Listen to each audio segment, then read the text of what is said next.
Good morning, everyone. We might get going because it's 9:30 and we started our webinar. Thanks everyone for coming along to the Ian Morley Day. It's really the first time we've actually turned. I'm going to hit my 20-minute start so that I don't run over time like I always do. So I want to really start by an acknowledgement of country. So the University of Queensland acknowledges the traditional owners and their custodianship of the lands on which we meet, and we pay our respects to their ancestors and their descendants who continue cultural and spiritual connections to country. We recognize their valuable contributions to Australian global society and also acknowledge any traditional owners or Indigenous Australians who are in the audience.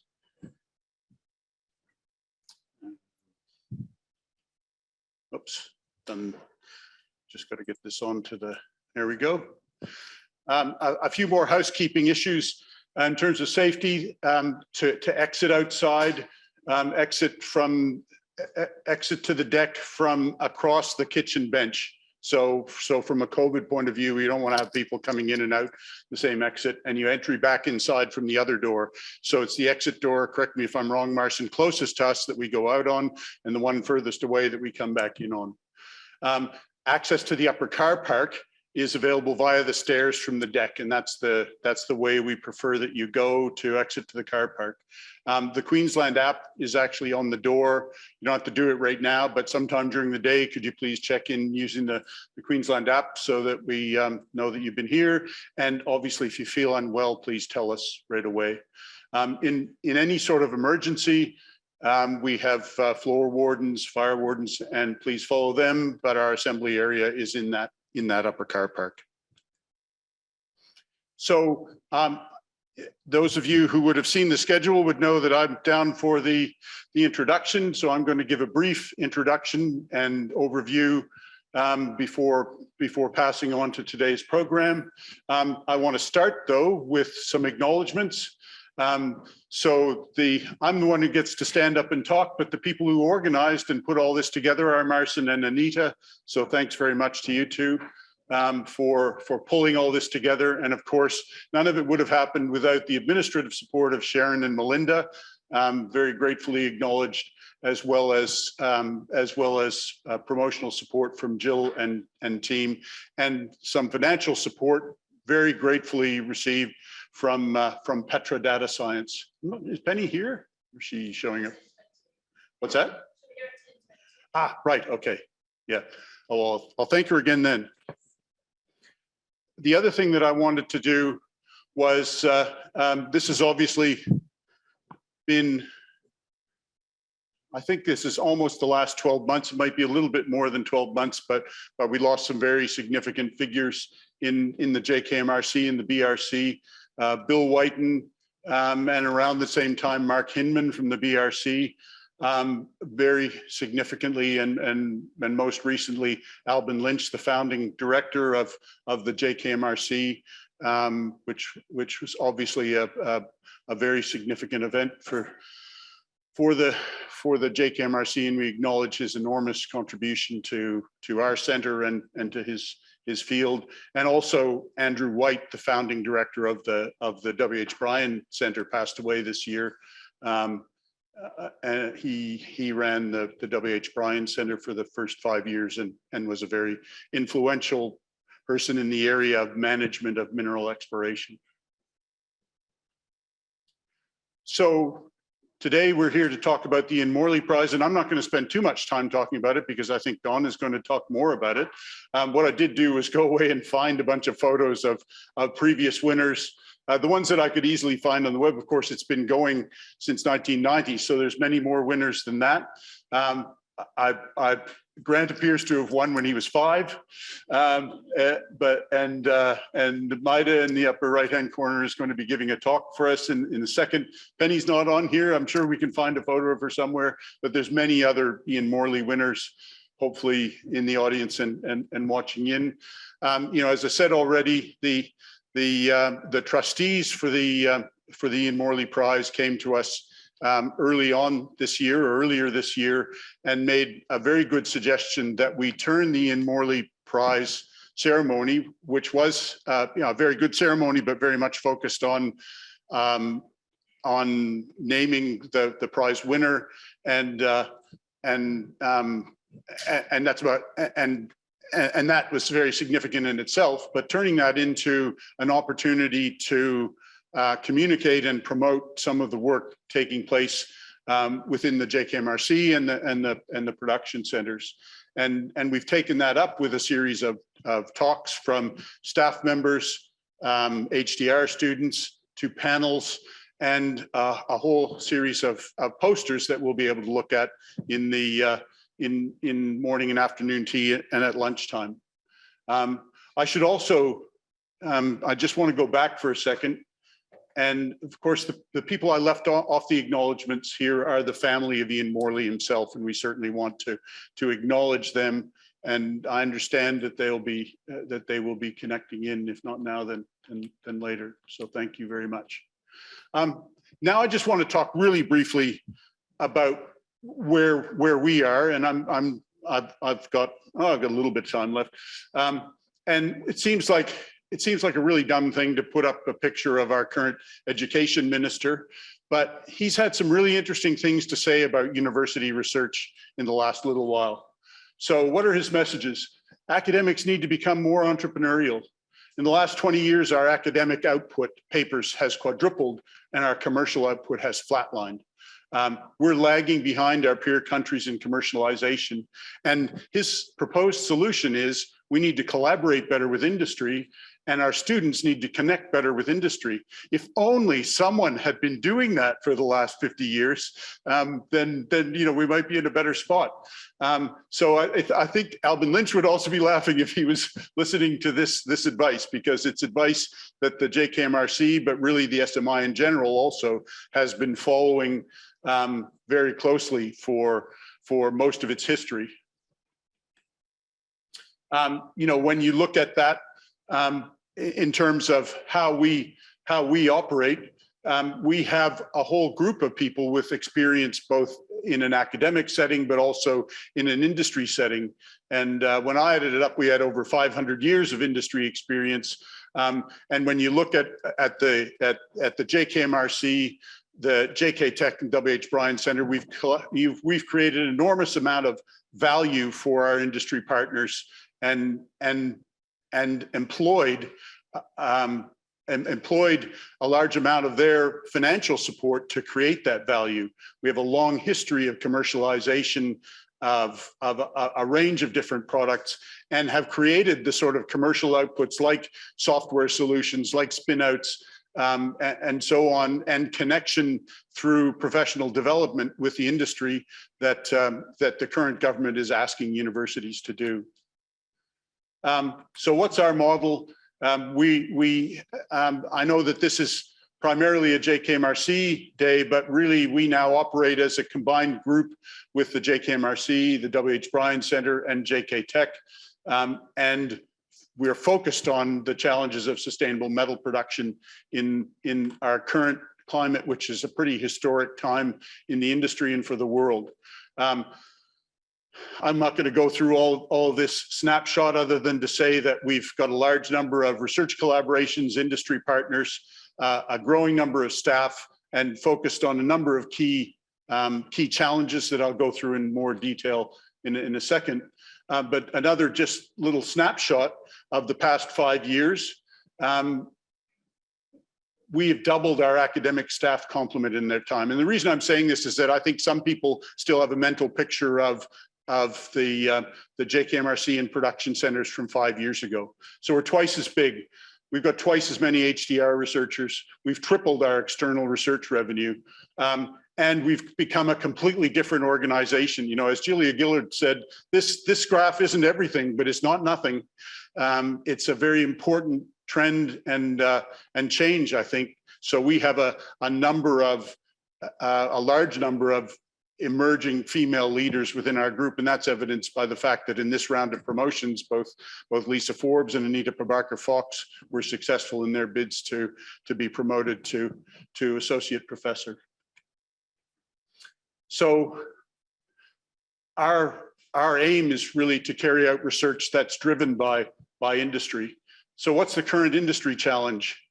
And this is actually, these are words that I got from one of our industry partners who basically said, all we have to do is improve our profitability and production rate without increasing our footprint, and achieve the company's very, very challenging, who knows how we're going to get there, net zero emissions goals by 2050, 2040, 2030, depending on which company you are, and lower our emissions intensity by an even earlier figure, sometimes 2030, sometimes less, and all the while create a step change improvement in social and environment performance that we need to do in order to continue to be able to operate and to open the new mines we need.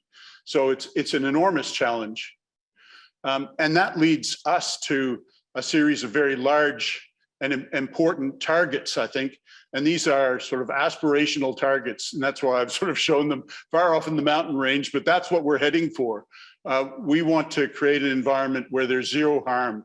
Most importantly, probably we have to improve societal support for the activities of the mining industry, improve discovery undercover, improve certification and production of metals, our use of water, to take mining safely to deeper levels, help companies achieve carbon neutrality, improve the way they deal with their tailings, both from the point of view of safety, contamination, and of course, reuse. And what are we actually doing? And I'm not going to spend a whole lot of time talking about this because today's talks are going to be dealing with aspects of what we're doing, but these are some of the things that we're actually doing as a group to address those challenges, whether it's better equipping the future workforce to deal with the challenges that are going to be facing them in 10 years' time, because the skill set for a mining professional in 10 years from now, or even 5 years from now, and arguably even now, is different than it was 5 or 10 years ago. To help to achieve zero emission smelting, to improve the way we mine and change the way we mine in response to societal challenges, but also in response to where the new ore bodies actually are, to lower the footprint of our processing while maintaining its profitability, and so on. I'm not going to go through all these things because I'm running out of time and I don't want to cut into other people's more important time, but we have a whole series of targets that we're aiming for with the research that we're carrying out. And of course, as a group, we've had a very large impact, a large number of monographs, patents, a large number of graduates who are now leading the industry in many ways, commercialized products, workflows, techniques, spin-offs that I already mentioned, and we continue to have a very large number of partners. And of course, most importantly, for us, our main product, the main source of our performance and significance is the people that make up this group. And so I'm sure I've missed some people because I did this about 6 months ago and we've changed some faces since then. But really today is all about hearing in more detail from some of the people that are on this diagram. So I finished 6 minutes early, but I'm sure we'll still manage to go over time. I now want to introduce our keynote speaker. So when we discussed, when the trustees of the Ian Morley Prize came to talk to us, one of the things they suggested, which we also thought was a great suggestion, was to find a past Ian Morley winner and to have them give a presentation on what they're doing, or anything they wanted to talk about, really, just to hear back from one of our previous winners. And today's speaker is Mehdi Azadi. She's got a few hats now. She's a senior metallurgist, process engineer with Core Resources, but I've just discovered she's also group metallurgist with GBM Resources. and I've been following their results on LinkedIn, so it looks like you're going to have a lot of fun with them. So Maida now has 14 years experience in the mining industry, focusing on base metals and precious metals. And she got a BSc mining engineering, MSc and PhD in mineral processing. Of course, her mineral processing PhD was from here, supervised by Kim and Emmy, and also Lisa, who didn't work for us at the time, so wasn't on this picture, but was also a key supervisor, as I understand it.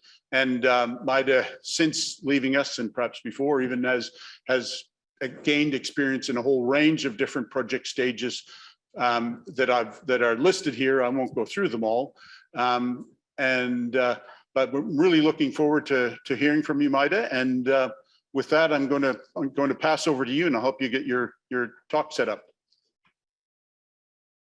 Hello, everyone. Thank you for inviting me.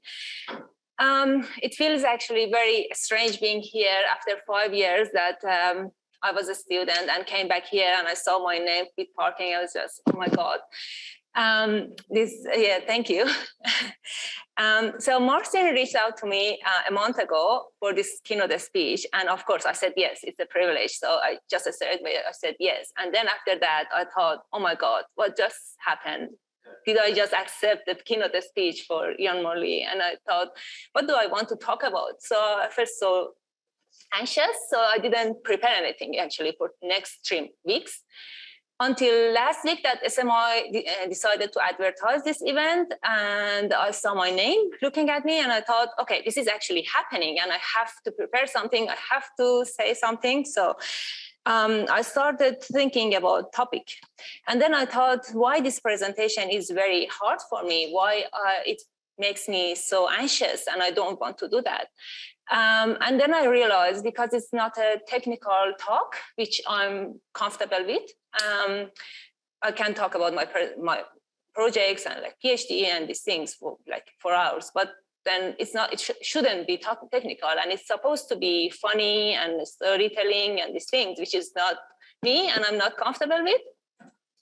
So then I realized this is actually totally out of my comfort zone. And then I thought, actually, this is a good topic, talking about comfort zone and the time that I stepped out of my comfort zone. So Cambridge Dictionary defines comfort zone as a situation that you feel well and in which you are relaxed and confident and in which your ability and determination are not being tested.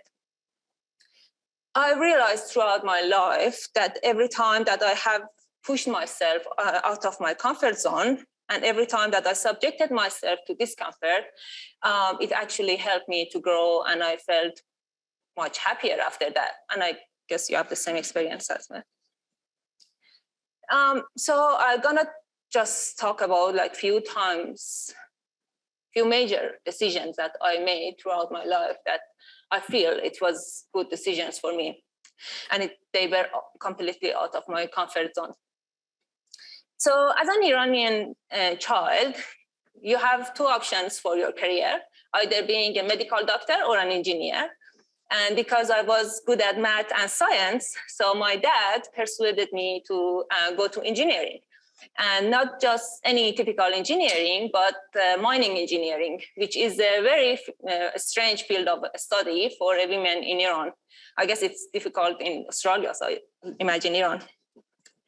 So, so I had no idea what I want to do with my life, and I had no idea how mining engineering can help me throughout my life. So I guess I just trusted, and I just decided to trust that it's going to be okay. So I was the only female in the mining department. All my colleagues were men. And so I had the role models, and I had male friends that they can help me or give me advice for the professional advice for not necessarily the issues that I had as a female in this male-dominant industry. So then I was really trying to fit in, and I was trying to have a voice in that in that time. So it was really difficult. And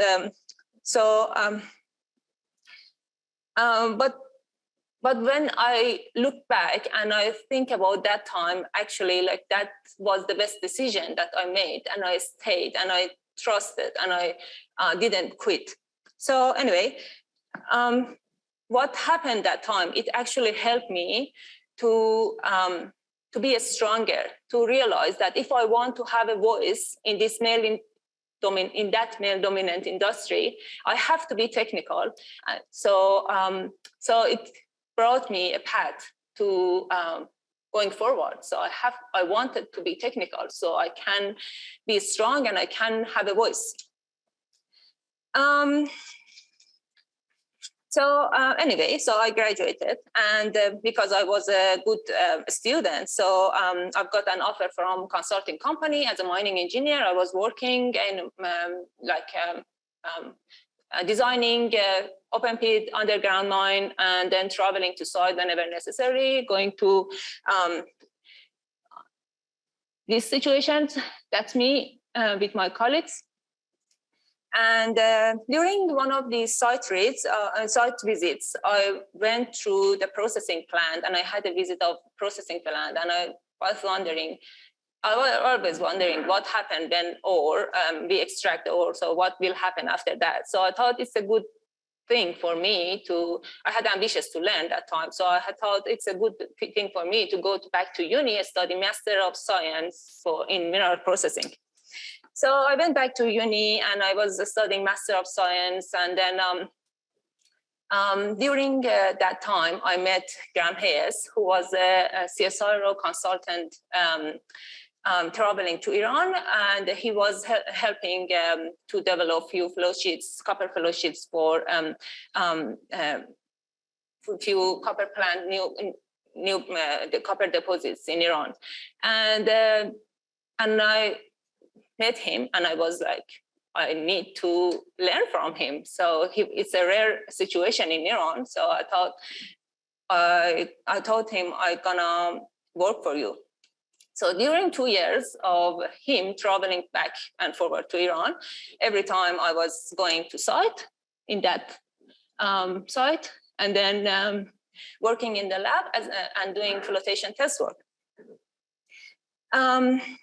That was hard, but then I look back and said, that was good. I learned a lot from him. And every time, like even now, if I have a flotation question, I'm gonna ask him.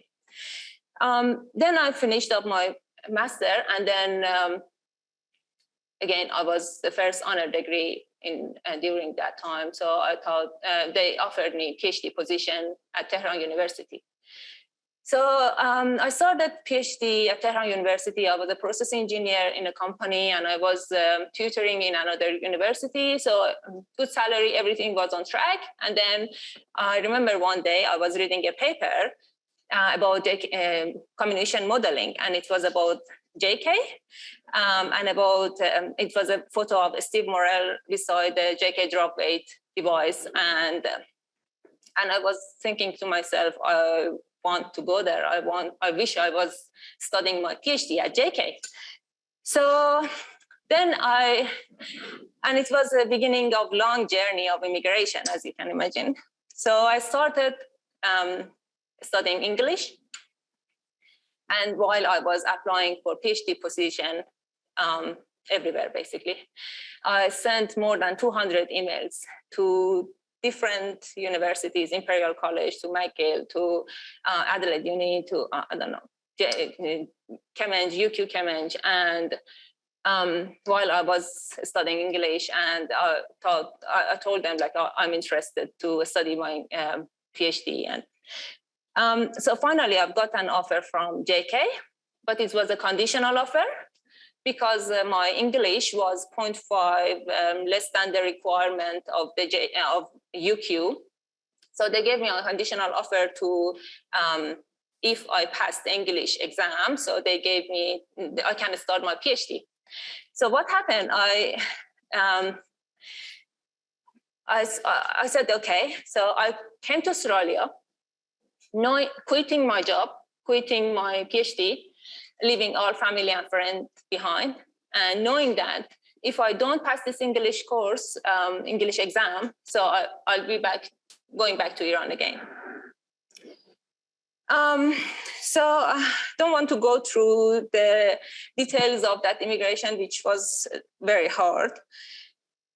What I now realize is that event, that separation, that immigration, that was the greatest amount of discomfort that brought to me, and it actually helped me.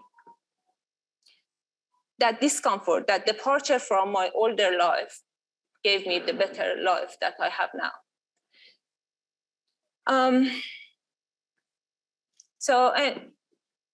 What time am I passing the time now? So anyway, I passed that English exam and started my PhD, which was the beginning of so many challenges, as Lisa knows.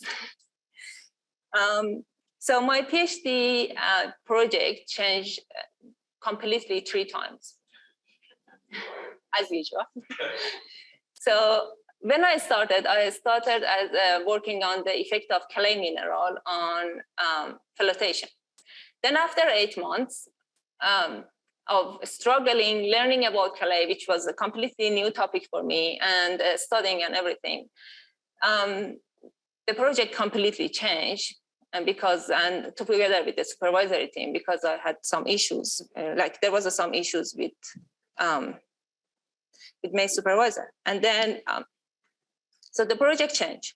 And then we started on, the modeling of arsenic chemistry throughout the life of mine using IES. So I was getting closer to the confirmation, and I was working on this project when we've been told that as an Iranian student, I cannot work on the arsenic chemistry because that's part of the sanctions for Iranian students. I know it's ridiculous. Anyway, so we changed that after discussing with my supervisors, and I didn't have any project, didn't have any funding. Anyway, so that we changed it to separation of arsenic minerals by flotation, which is not the chemistry, it's more of the mineralogy. And thanks to my supervisor, they had to sign off an agreement with UQ that I won't be working on this arsenic chemistry.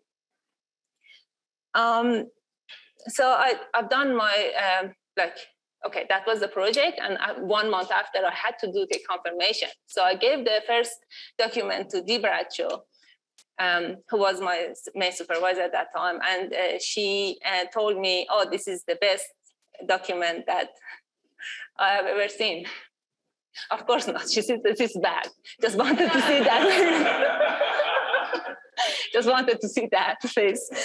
Yeah, so she said that's bad, and I had to read again about mineralogy and arsenic mineralogy and flotation and chemistry, and yeah. So anyway, I passed my confirmation thanks to Tim Napierman, who helped me structure my thesis, and his insightful feedback and suggestion throughout my PhD. And even yesterday, to be honest, I called Tim and I asked about this speech. Anyway, things went on, and it was a difficult project because it had so many instrumental controls. So every test that I had to do, I had to be careful about all the control devices. And if any of these control devices all of the probes doesn't work or went wrong, so I had to repeat the test again. So for 100 tests that I've done, and I had a good result, I actually done 200 nearly tests, and I selected the one that was good, which was the 100th one. So it was the beginning of third year, which I felt so much stress because all other students were publishing, but I didn't have any publishable results yet. I didn't have any papers, and I didn't feel like it's gonna be finished anytime soon. So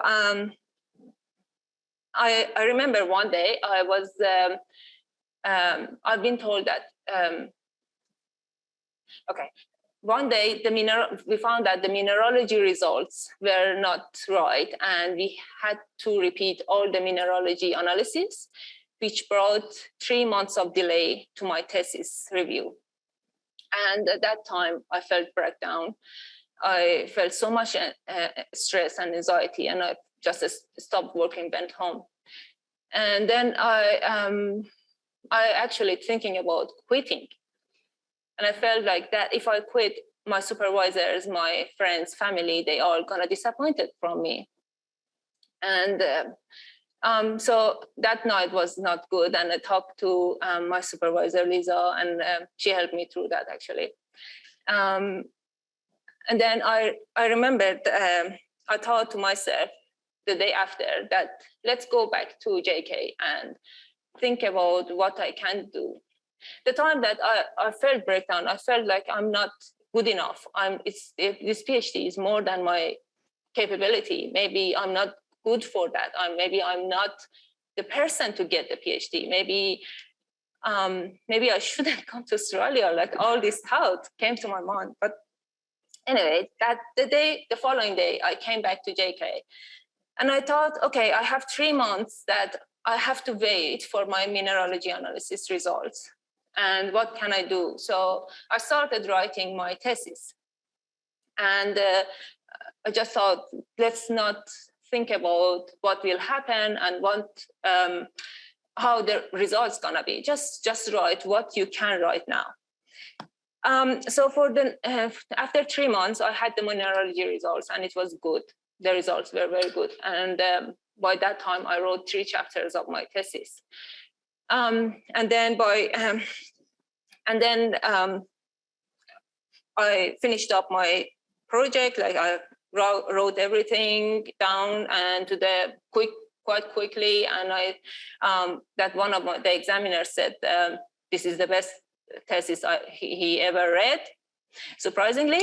And then I didn't have that many mistakes and like corrections. And I published few papers during that time. And I realized,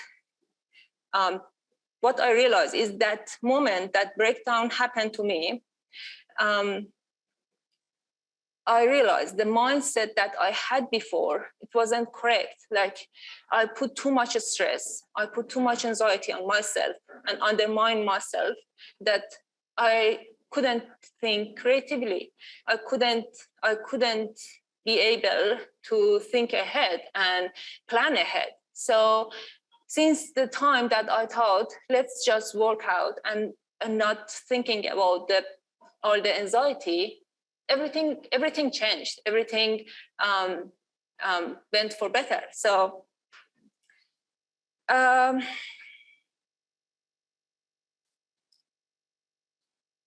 and then I received the Ian Morley Award, which was not for just technical achievement. I guess it was for all the challenges that I overcame and all the way that I passed to receive that.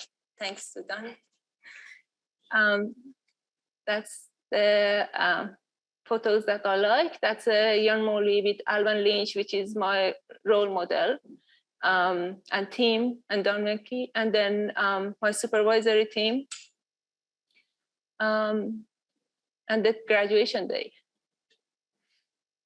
So I am truly proud to be a JK alumni. It gives me the opportunity to work with so many great people, smart people in this industry. And the experience gained from JK, you cannot gain it from anywhere else. It's the industry experience, it's the research experience, it's the connection between industry and research that even now I use the thing that I learned at JK in my day-to-day job. During the journey, I had the privilege of support of so many good, great people. I had my supervisory team, Emi, Dee, Lisa, Mansour, JK researchers and staff, Kim, Tim, Francois, Kathy, Elaine, Sherin, Karen, Bill. But most importantly, it was the love and support from JK students and friends that carried me through the really tough time.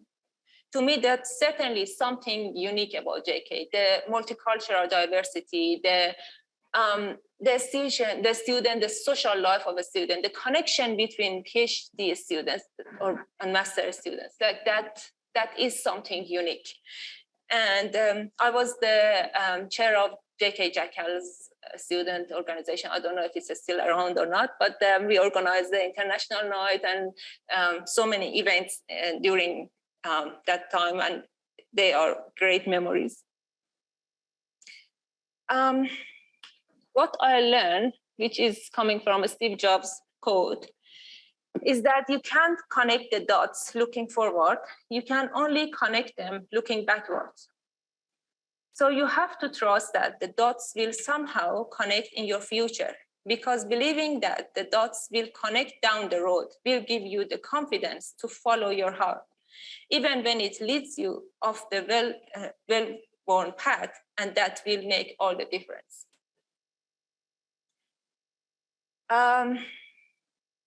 Another time that I remember I pushed myself is, I remember it was an industry night, SMI industry night in 2016. As an introvert, I didn't feel to go. And I just preferred to stay at home and reading my book. But then I pushed myself and I went there. And I met Greg Lane from Ausenco, city of Ausenco, and I introduced myself and I talked about my PhD. And a few days after, I received the job offer, just as simple as that. And if I didn't go, I wouldn't get that. So I started as a process engineer in Ausenco for just 1 week after I submitted my thesis. And then another time, during that time, so they asked me if I'm interested to go to Capricorn Copper Mine in North Queensland. It was December time, and I had to spend New Year and Christmas Day in the hot weather in North Queensland, and then for doing surveys. So I thought it's gonna be just one-time travel, and I said, yeah, definitely I can do. Went there and I spent a year over there doing FIFO. It was the best experience. I always wanted to have the FIFO experience in Australia. I wanted to have the site experience. And that was excellent. That was the thing that I needed. And I received so many job offers after that. I received so many, give me insight and give me understanding of the plant improvement and all these things that I wouldn't gain if I didn't go there.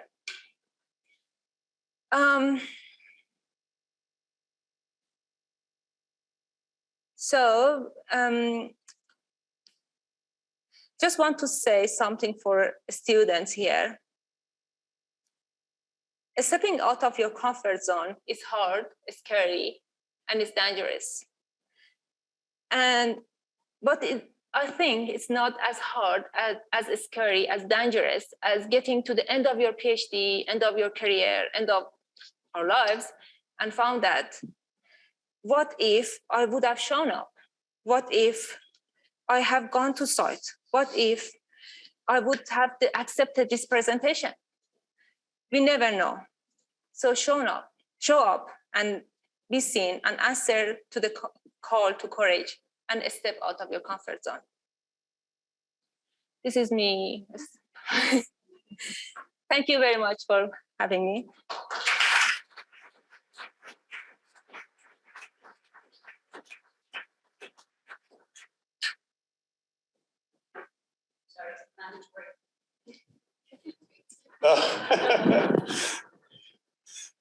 Thanks, Maida.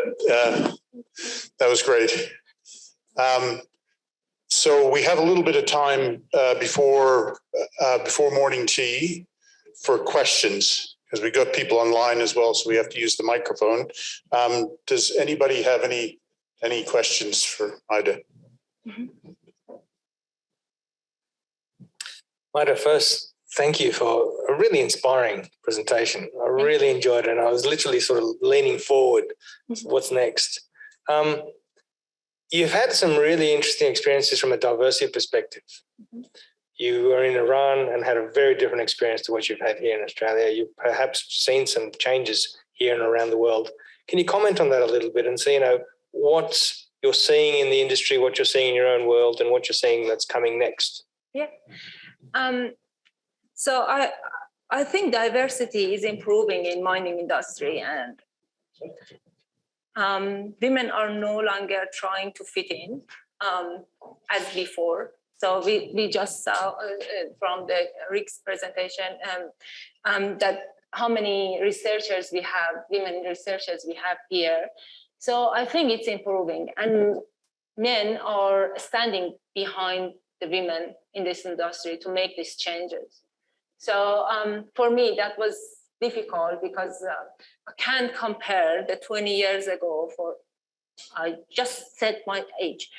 20 years ago of Iran compared to 20 years ago of Australia, because I don't have the experience in Australia. But what I can compare is now compared to what I felt before. And for me, it's much better, much easier to work. And I can't call it male-dominant industry anymore.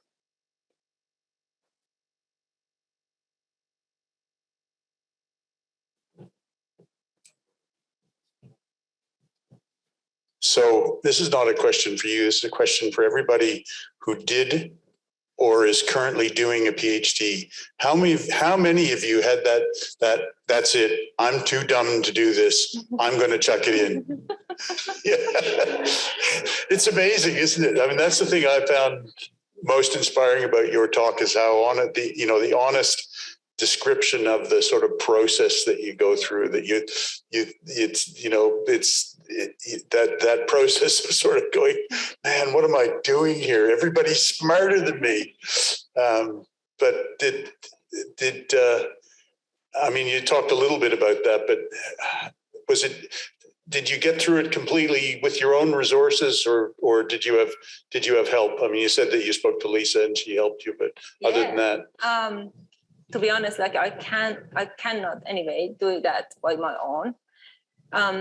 I had great supervisors, Lisa, Emmy, and Dee. They helped me a lot, and Masood. Lee wasn't here that time, but we had a Skype meeting, and we talk about like everything. And she was you know how she was. She was the inspiring person that helped you, and always after you have a talk with her, you felt so great. I'm gonna be great. I'm gonna overcome like this world, and I'm gonna get my PhD, and I'm gonna be successful. That was the feeling always after talking to Dee. So she was so inspiring, and I miss her so much actually. And Lisa, she was in Melbourne, but she always had this support and talking and going through things, and everything is okay. If anything not, like she was fixing it, and she was helping me, and we got the funding from CSIRO for my PhD. And Emmy, oh my God, Emmy is the kindest person I know. Like he's very kind, and he's very passionate. He helped me a lot, like all my supervisors.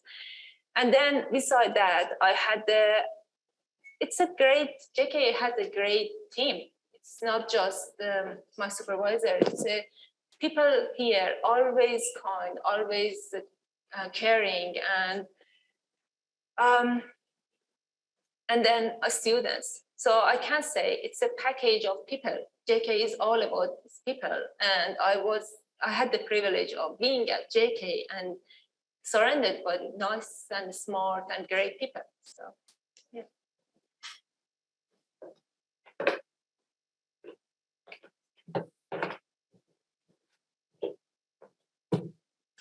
Hello, Mehdi. Thank you. Excellent presentation. And of course, you are inspiration for all of us.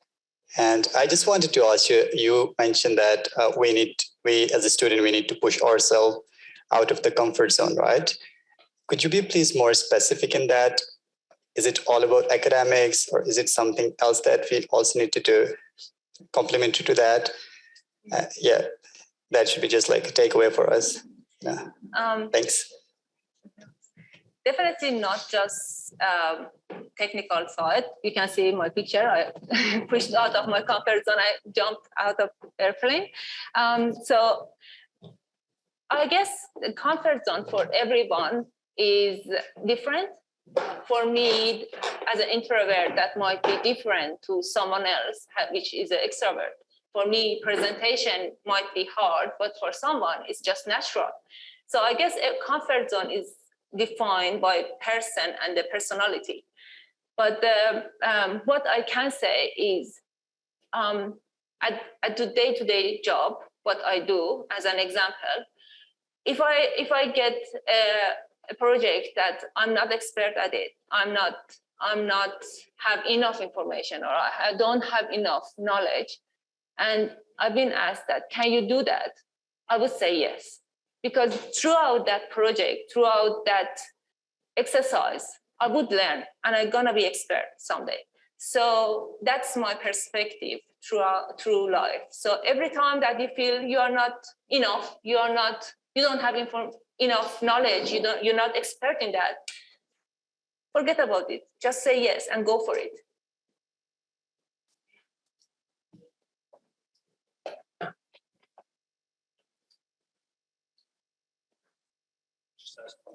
I shouldn't say that in front of my boss, actually. I was going to say, for the people online, if you have any questions, please just type them in the Q&A. I see there aren't any there right now, but if you have any later on in the day, please go ahead and type them in. Oh, we've got one here.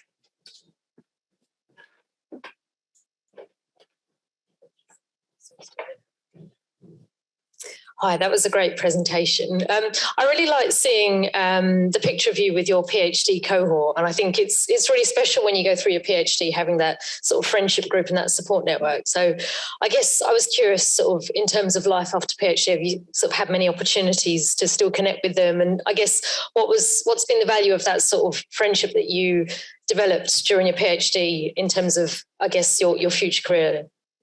So that's a good question, actually. We had this group of people, group of students that were so connected, and we had so many social events, or not even out of JK, even like at JK, having lunch in the kitchen area, like discussing about our feeling about PhD, discussing about our issues, our lack of knowledge. If I don't have enough information about mineralogy, I would have discussed that with Riza, and she gonna help me, like Benny or Kate or Herman. Like, these are all the people that I learned something from them, and not just technical side, even in life. Like, it wasn't just talking about like PhD's journey. It's not just about being at JK or doing a PhD. So about life, you have 4 years of life. So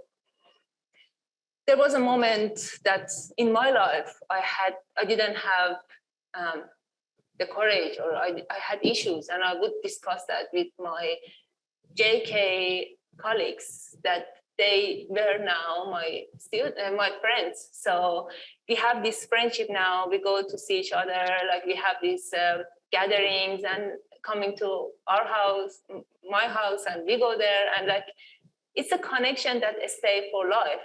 And even further than that, some of them are now my clients, so which is good.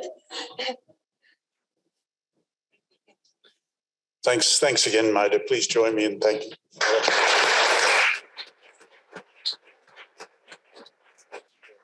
I hope everyone enjoyed their morning tea. Good to see you all back. So for the next hour or so, or actually next 80 minutes, we're going to have a few different things. We're going to start with 3 student presentations, and then 3 staff presentations, then a panel, and finally an open question session. So if we run out of time a little bit for questions with all that, it's a pretty full schedule. If we run into any problems there, we'll have 20 minutes at the end that we can catch up. And also, if you miss out asking a question, you can do so then. So we're going to start now.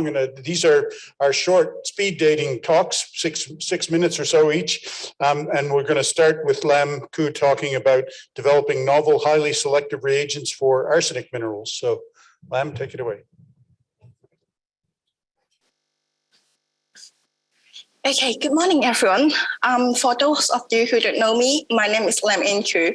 I'm a second-year PhD student here, and my advisor team includes Susanna and Lisa from the JKMRC, Chentia from the University of Adelaide, and Luke from Newcrest Mining Limited. Today, I'd like to give a brief introduction about my PhD project, developing novel, highly selective reagents for arsenic minerals. This project is supported by Newcrest Mining Limited. There's a controller thing here. Oh, okay, thank you. Firstly, let's have a look at the motivations of this project. Due to a decrease in precious metals ore bodies, mining companies have drawn their attention to processing complex arsenic-containing ores, which often found associated with valuable metals such as gold and copper. However, this leads to a next issue, arsenic emission. Since arsenic is one of the most toxic substances which has significant impact on our health and the environment, the arsenic emission is strictly regulated by the government and heavy financial penalties are applied above the acceptable limit. Hence, early removal of arsenic content becomes very important. However, due to the nature of arsenic minerals, they are difficult to separate from the non-arsenic counterparts because arsenopyrite contained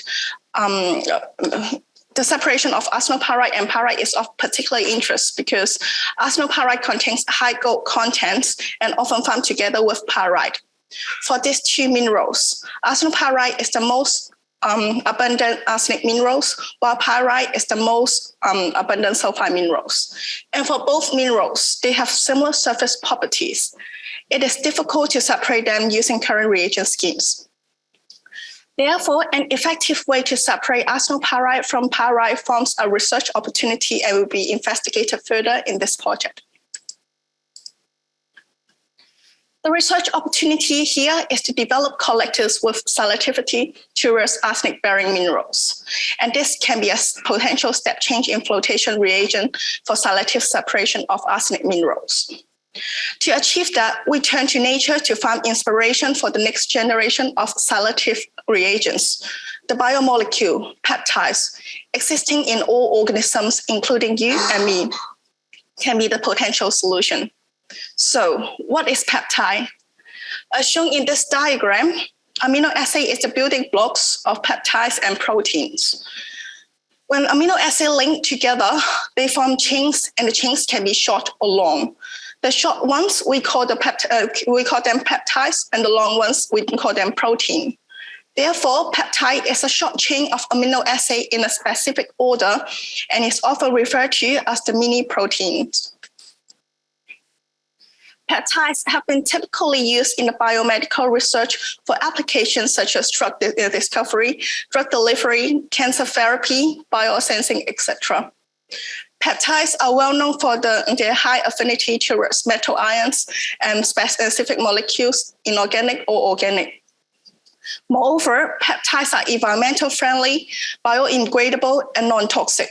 They provide a greener option compared to the conventional collectors. One of the examples involved using biomolecule in mineral processing is bioleaching.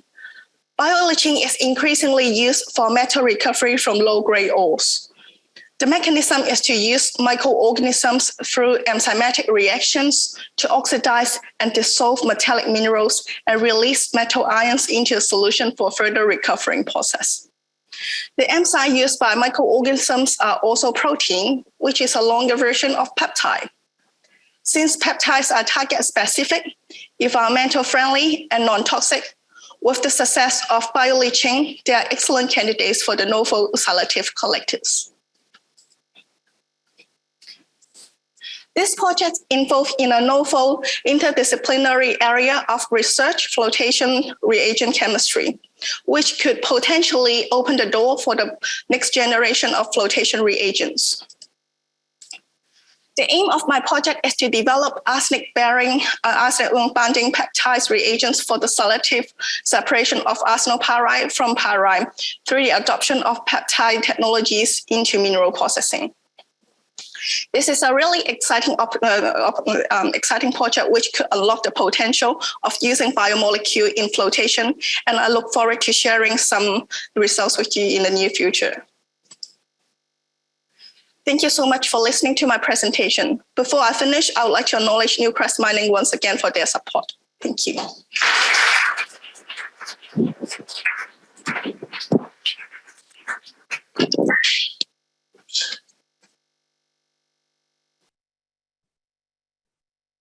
We're a little bit behind, so we might just move on to the next talk, which is Anran New, talking about. Just clip that onto yourself.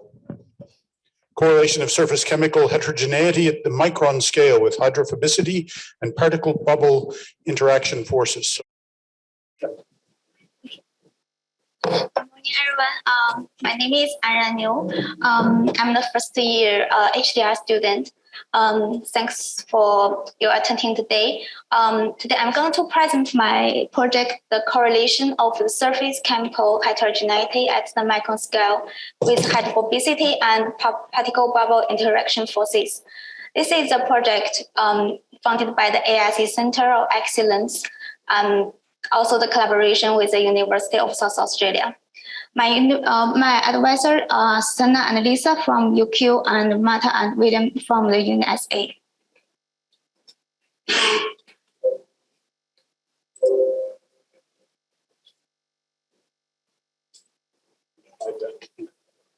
Working. Okay. Are you going backwards? There you go. Okay. So my project is about the coarse particle flotation. Compared with the conventional flotation, coarse particle flotation has some advantages. First, it allows the early gun mineral rejection. It requires less grinding. So it's more efficient and energy and financial saving. Coarse particle flotation was limited by the high detachment in the past, but thanks to the invention of hydrofloat separator, it reduced the detachment of coarse particle flotation and making it possible to extend the recovery of particles up to 850 to 1000 micrometers. However, the coarse particles are less liberated and more chemical heterogeneous on the surface. Therefore, it has more complex mineralogy. So to better develop the coarse particle flotation, we need a better understanding of how surface chemical heterogeneity impacts the flotation. As we know, the flotation separates the mineral based on the surface hydrophobicity. So the surface hydrophobicity determines the selectivity between the particles, and the solid bubble interaction forces determine the attachment and detachment efficiency, therefore affecting the overall efficiency.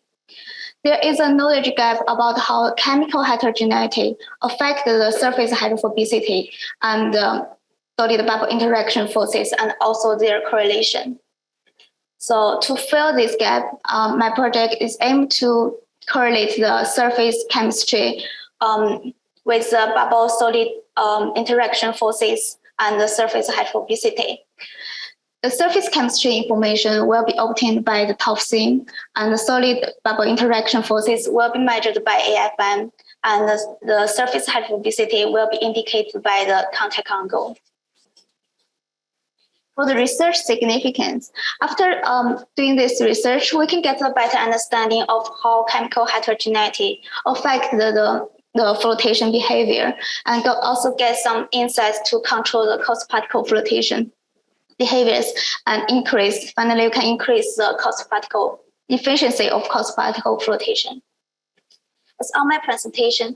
And finally, I would like to thank the AS Center of Excellence for enabling eco-efficient beneficiation of minerals, also my advisory team, and also University of Queensland, all the staff and students in JK. Thanks for your help and thanks for your listening.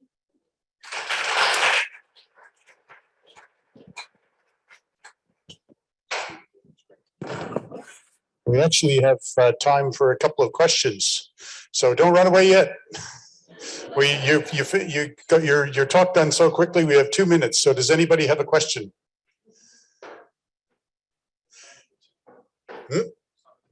Oh yeah, I think that chat. I'll see if that's a question in the chat or if it's just a chat. No. There's so in that case, we'll stop this.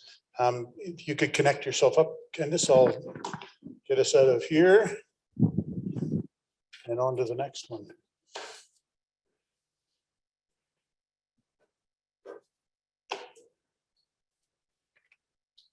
You definitely need a bigger screen for that table.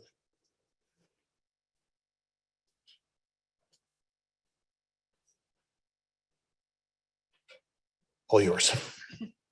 Morning, everyone. I'd just like to introduce you to my research project, which involves the exploration of chemistry in fluidized bed flotation.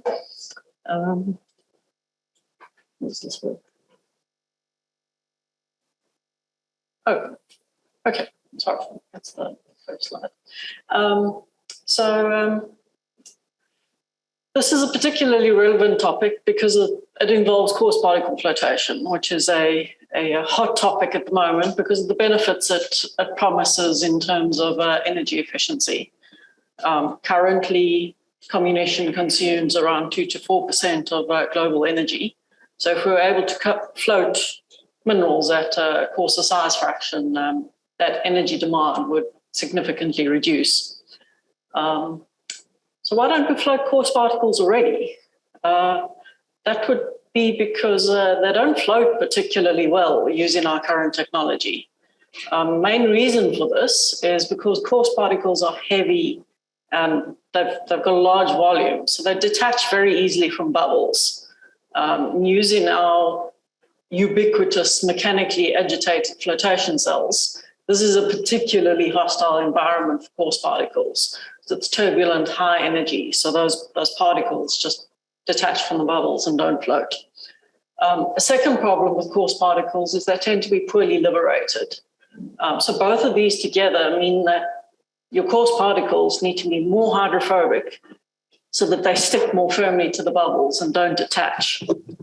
So over the last 20 years, another technology has been under development.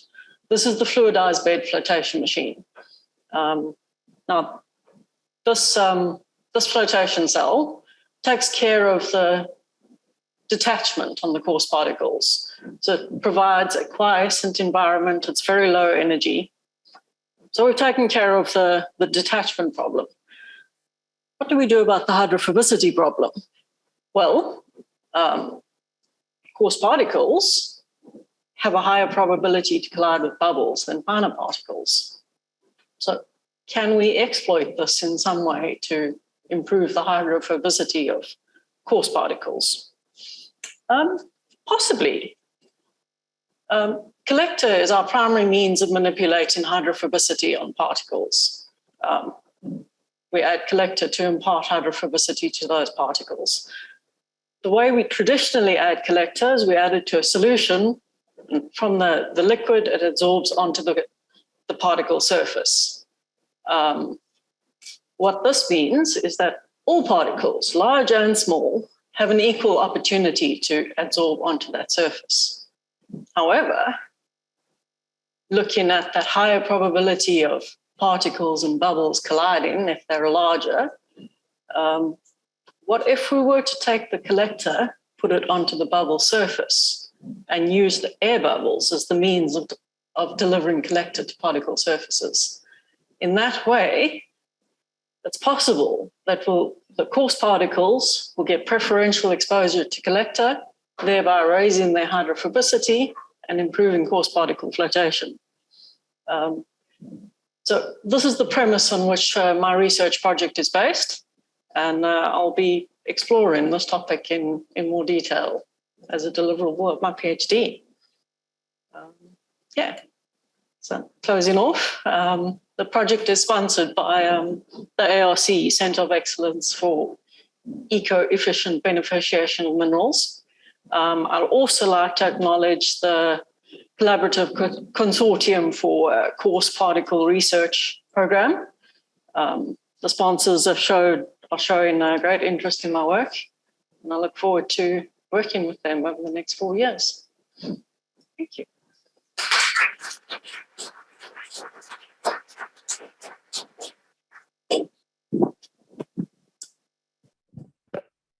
Thanks, Candice.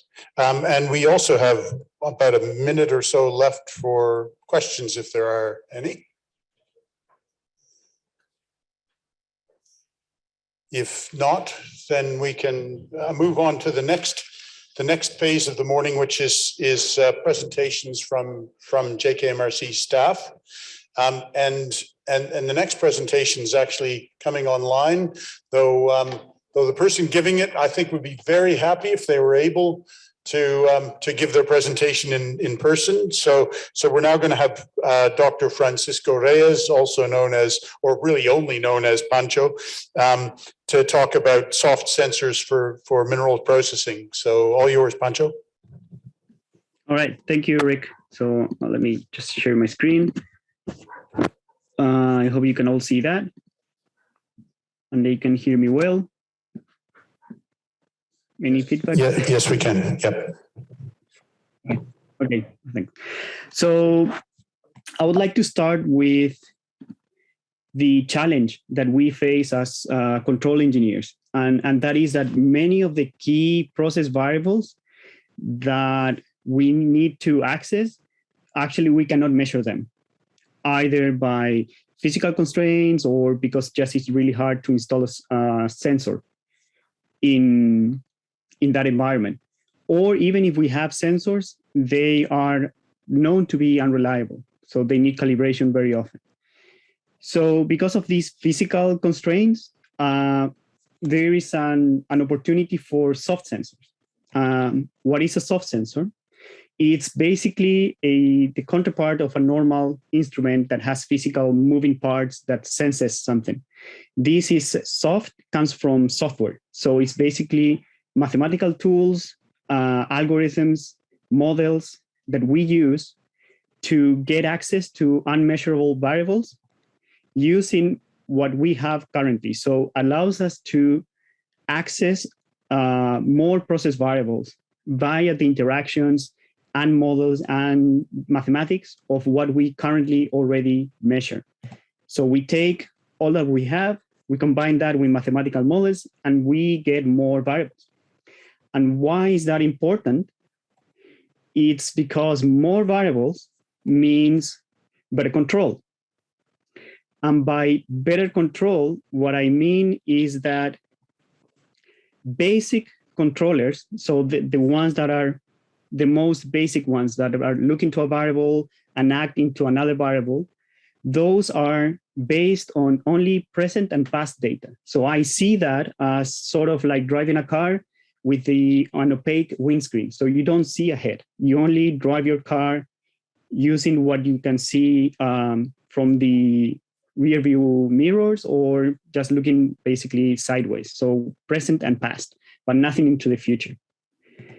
But more advanced control that require more of these variables that we cannot measure, these more advanced control need these extra variables, and these more advanced control can look ahead, can predict what is going to happen. And with that in mind, we can basically control our processes in a better way, because obviously we predict what's going to happen. But for that, we need these soft sensors. So at the JKMRC, we have been developing a few of them. So one of them is the mill fit, so mill filling inference tool that allows us to get key process variables like mill filling in real time. We also are developing a soft sensor for hydrocyclones, so we can provide information about the water split, the cut size, and the underflow flow rate or percent solids that is key for controlling our ball mills. And if we link that with another sensor or another mathematical tool, we can start predicting ball mill overloading. And then also more important is around the stockpile. Because even if we have the best geometallurgical model in our mind, and we know what ore we are going to process, as soon as you put it into the stockpile, it becomes really hard to actually know when it's actually going to leave the stockpile and when it's going to hit the plant, and when do we need to react to that new mineral coming in. So even if we have key tools like JK-Tex, JK-Bivouac, as soon as it hits the stockpile, we lose information, we lose track. So that's why we are also working on a stockpile 3D model that allows us to keep track of each piece of ore that comes into the stockpile and predict when it's going to leave the stockpile, given an all just based in instruments that we already have. So this is basically our vision as a APCO here at the JKMRC, and we are very excited to start developing these different tools and putting them together to achieve better control that can be more proactive rather than reactive. That's it. So I'm open for questions. I wanted to keep it very short and sharp.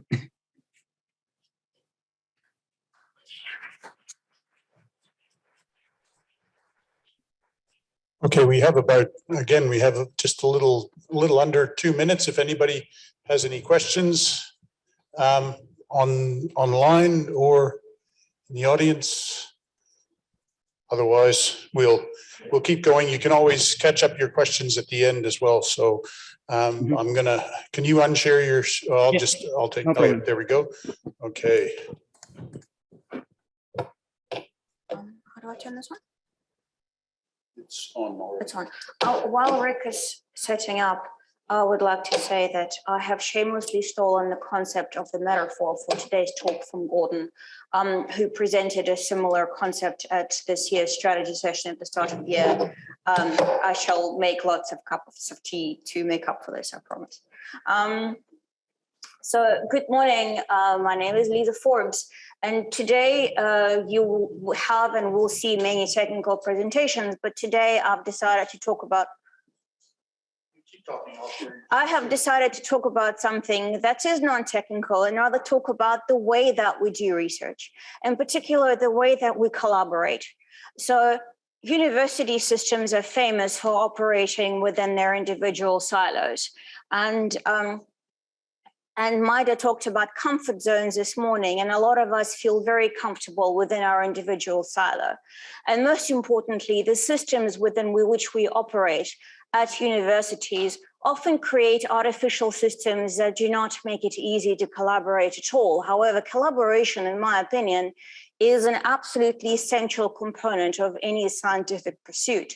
So what do we do to help set up a system that helps us do collaborative research? And this is something that I cannot claim credit for what I'm about to talk about, but it has been rather been a combination of efforts by several people, mostly Kim Runge, to be fully acknowledged here. So,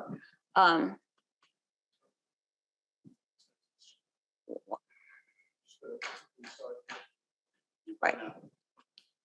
So, how do you set up a multi-level collaboration? Well, you start off with a really good relationship with a particular industry client. And what you do is you start working on several projects and you impress them well enough that they decide to set up a partnership in order to meet several sort of deep dive into research needs of a particular mineral company. In this particular case, it was Newcrest Mining. So then what do? You take that partnership and you use some of the projects within it as feeder projects to set up several other research programs. One of those programs was the Collaborative Consortium for Coarse Particle Processing, which is a joint effort by 8 different mining companies and an industry equipment provider to investigate all aspects of integration of an existing technology into mineral processing practice. Another one that was used is that of the High Voltage Post-Comminution Collaborative, which is industry collaborative to investigate the development of a novel technology that is not yet available on the market, but to look at ways in which you can bring it to the point where it can become part of industrial practice. And then you realize that two, even though they are completely different, one's a flotation and one's a comminution technology, are actually connected in a manner that goes beyond technological, but it is there that can be used jointly to produce a much greater effect on reducing the carbon consumption in the world through reducing the amount of energy that we need for mineral processing practice overall, spanning the entire breadth of the concentrator, not just focusing on a flotation process. And then you go ahead and develop a good relationship with about 9 different Australian universities through the establishment of the ARC Centre of Excellence for Eco-Efficient Beneficiation of Minerals, which is a very traditional academic collaboration scheme.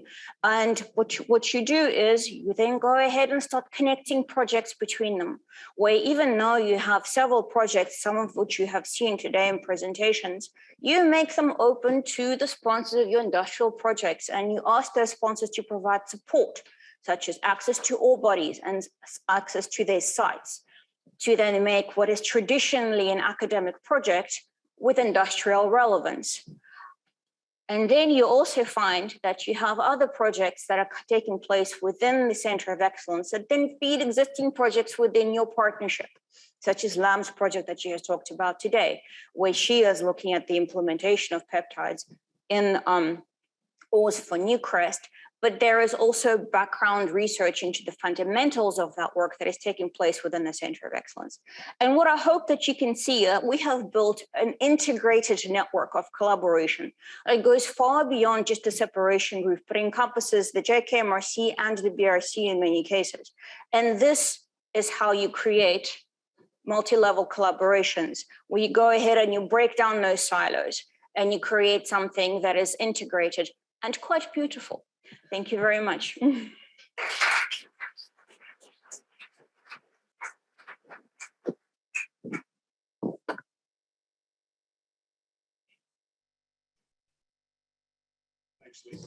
Thanks, Lisa. Everybody's been so good in keeping to time today. So again, we have time for a quick question if anyone has one.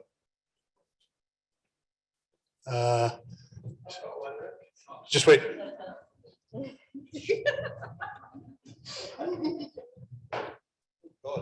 You make it sound easy.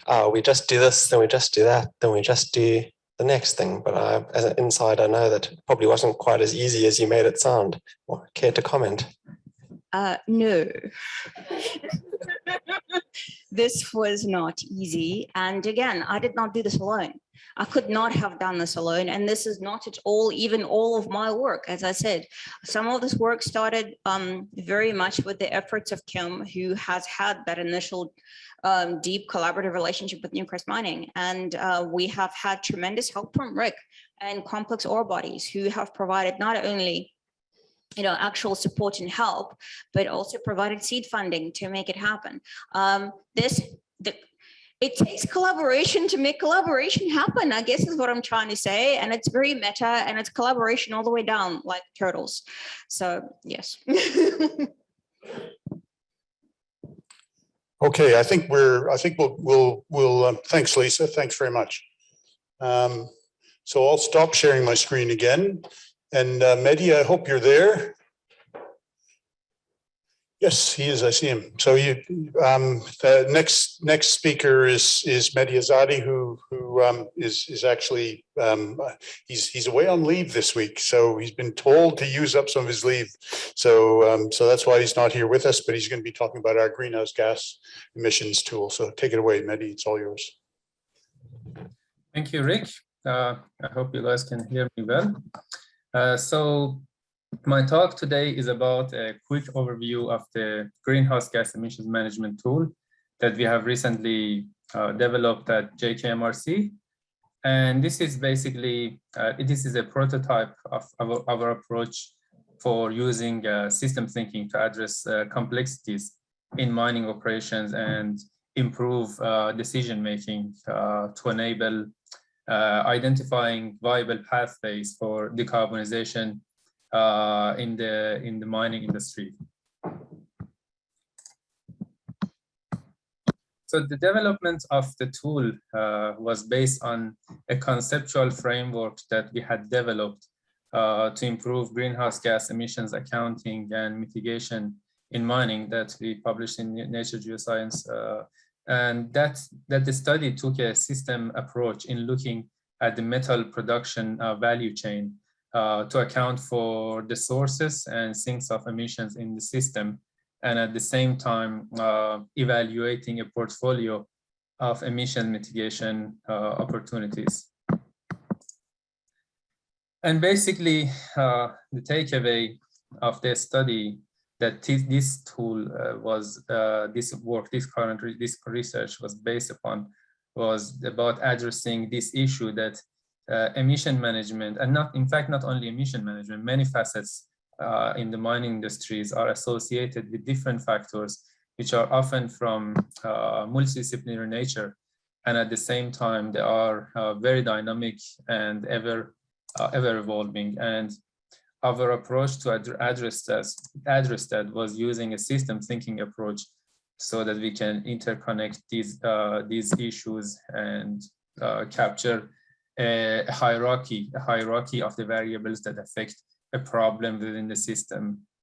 And that is in fact addressing the issue in the mining industry of traditional thinking, which a lot of problems, for example, the new issues such as decarbonization are not dealt in an integrated with an integrated approach within the life of mine, and more often are treated within that stage in the life of mine. And this approach is expected to address this issue. So the outcome of this study was the development of a system dynamic based simulation tool, which was, as I mentioned, based on a greenhouse gas emission accounting and mitigation framework. And that was aimed to develop a prototype of a tool, and in fact to showcase this approach to simulate, in this case, mapping carbon emissions and evaluate decarbonization options and pathways in mining operation. And our methodology was to use a system thinking approach and articulating the problem and defining system boundaries and identifying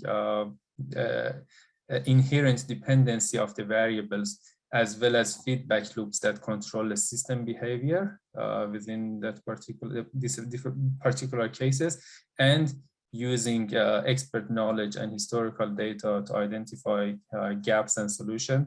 And based on this, then using modeling and computer simulation to create science-based tools and apps which can assist with prediction, decision-making, and optimization of these multidisciplinary issues. And the model was also validated using a case study for a copper mine in Chile. But for example, as I don't want to go too much into detail, but our modeling approach was based on a material flow analysis model, which follows ore from mine to market and captures different variables such as emission, energy, mitigation, and other variables within the system.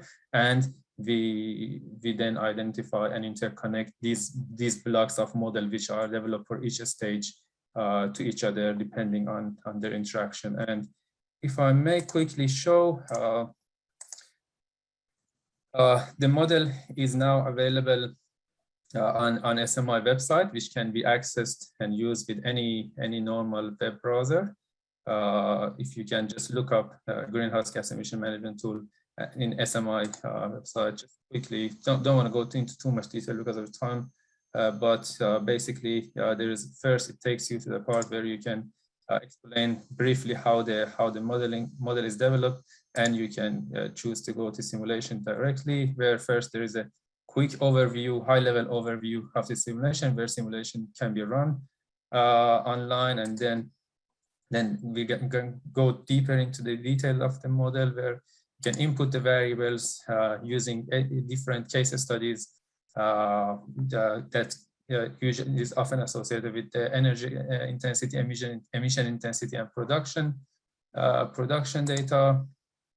And then you can go into details of mapping emission, energy, or material flow, for example, emission. And then there is also more detail of how it can be, how the different factors that affect emission. And you can run the model, go back to the variables, change any variables here, and then go back to the go back and run the model again to see the difference. And there is next, you can look into the impact of mitigation options. Again, there's a part I've created about learn more, which there is more information about how this page is supposed to work. So this is quite self-explanatory. But if you have any other questions, I welcome any feedback or any question. Please get back to me. So thanks for your time. And please let me know. I don't know if you have any time for any question.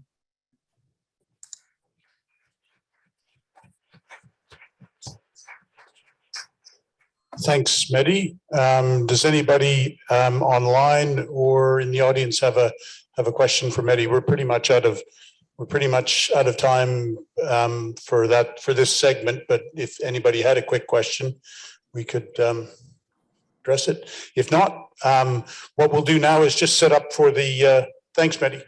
We'll set up for the panel. So I guess we're sitting over here. I'll hand over to Marcin to take charge of that. You should be able to work with the microphone. I'm just gonna. Okay, invite Penny, Joe, and Brad. Join me, Brad.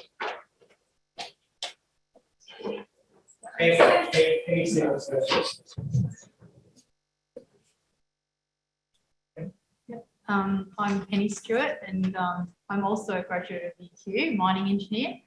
And after uni, I went and spent about 5 or 6 years in mine, then came back to. Use this. That mic's not really working. Oh, okay. Yeah.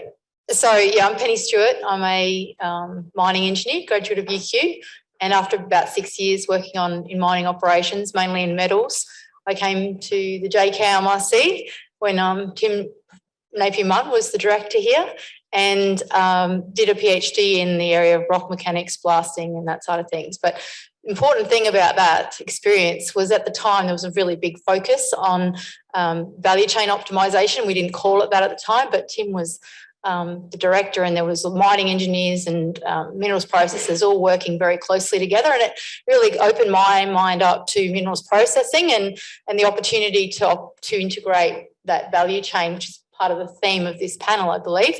So that's quite fortuitous.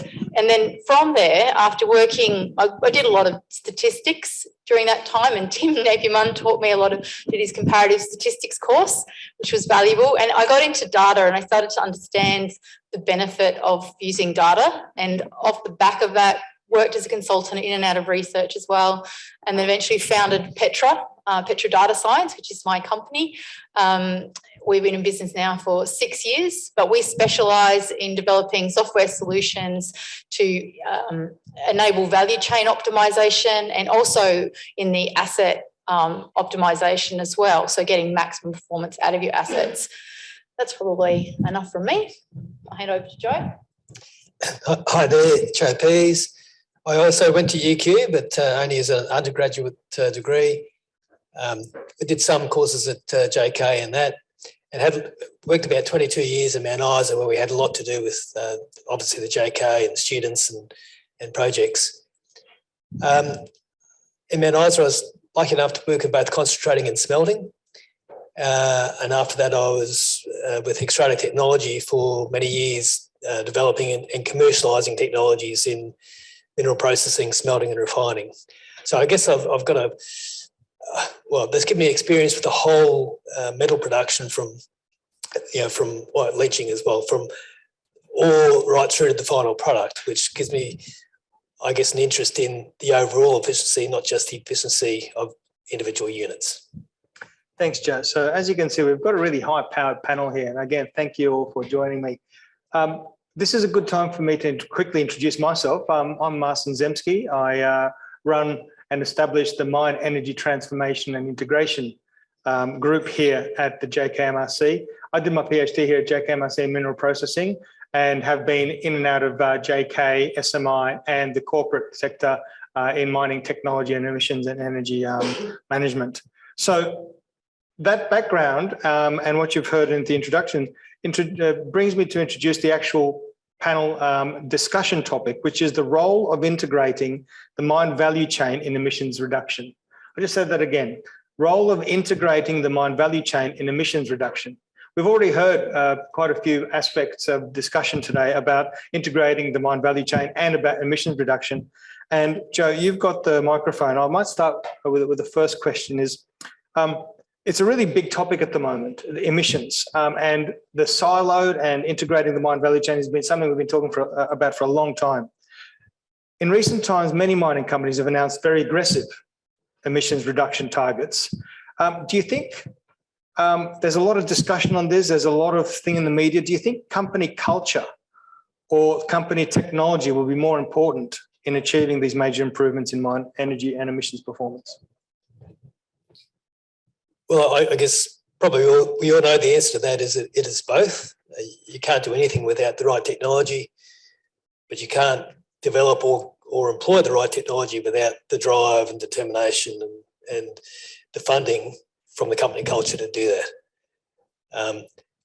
So, Marcin, you mentioned the integration. I still think that's something that's largely missing in the industry, where everyone's interested in improving their efficiency within their own process, which is largely in the mining companies up to mineral processing. And sometimes that's at the expense of the efficiency of downstream processing. Now, it's not too surprising because I think we're getting our lead from governments, which also look at reducing their own emissions without acknowledging that they're outsourcing their manufacturing emissions to another country. So I guess our countries do it, our companies do it, and I think that's a cultural thing we have to change. Penny? Would you like me to restate the question? Or? No, that's okay.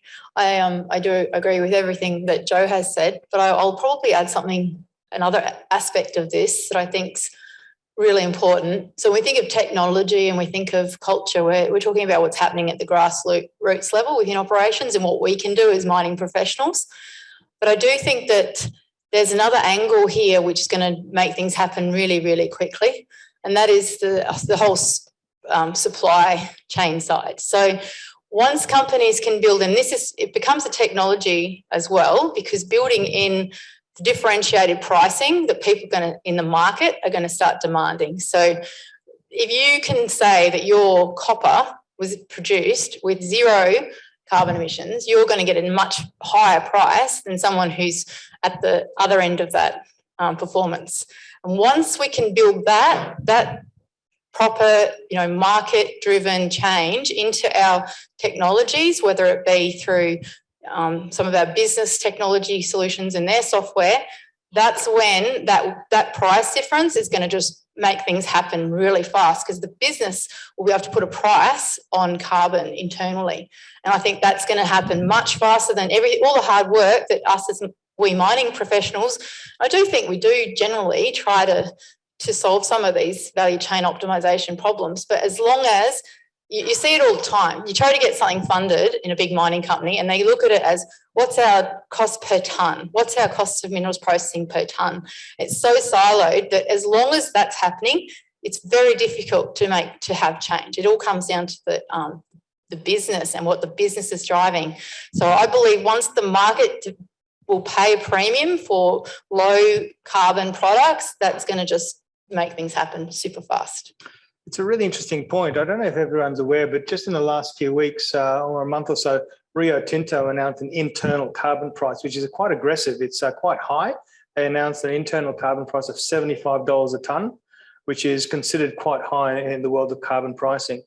Grant, as you answer the question, maybe you can also give us a bit of a twist in your thoughts and just talk a little bit also about the aspect of company culture versus technology in making value chain projects successful. So not just in, is company culture or technology more important in achieving emissions performance, but also from a perspective of making those projects successful.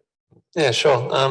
And I think if I'm able to just comment on that previous comment on the valuing of the product, I think there's also potential there to have the investor value the company to a greater extent with lower CO2 emissions. You look at a lot of sustainable investment at the moment is changing, and that might be responsible for a large amount of that Rio Tinto carbon pricing. The investors are actually going to drive a lot of this changing, as well as the consumers of the end product. But back to the original question. I would like to think that it was technology. I think the technologies that we're currently using are locking in emissions for mine lives that are extended mine lives. No matter what the culture is, those technologies are going to lock in those emissions in the long term. When you, for instance, if you're buying an asset, if you're buying a piece of equipment, you need to utilize that piece of equipment. So if you're buying a specific mill that draws 20 megawatts, no matter what you do around that in terms of reducing the specific energy reduction, you're still going to consume that 20 megawatts because it makes financial sense to utilize the most all of that asset. So I think technology is really important to reduce that long-term emissions that are inbuilt in the design of a mine. But I also acknowledge that that culture is incredibly important in this aspect. And back to your second question there about integrating the value chain, I've got a great example of this on a mine that I visited, and I said they were having regular chute blockages in their SAG mill that was reducing their production time, so 10 a week kind of thing, or maybe more. And I said, well, what are we doing about the primary crusher? Are we able to reduce the gap in the primary crusher at all?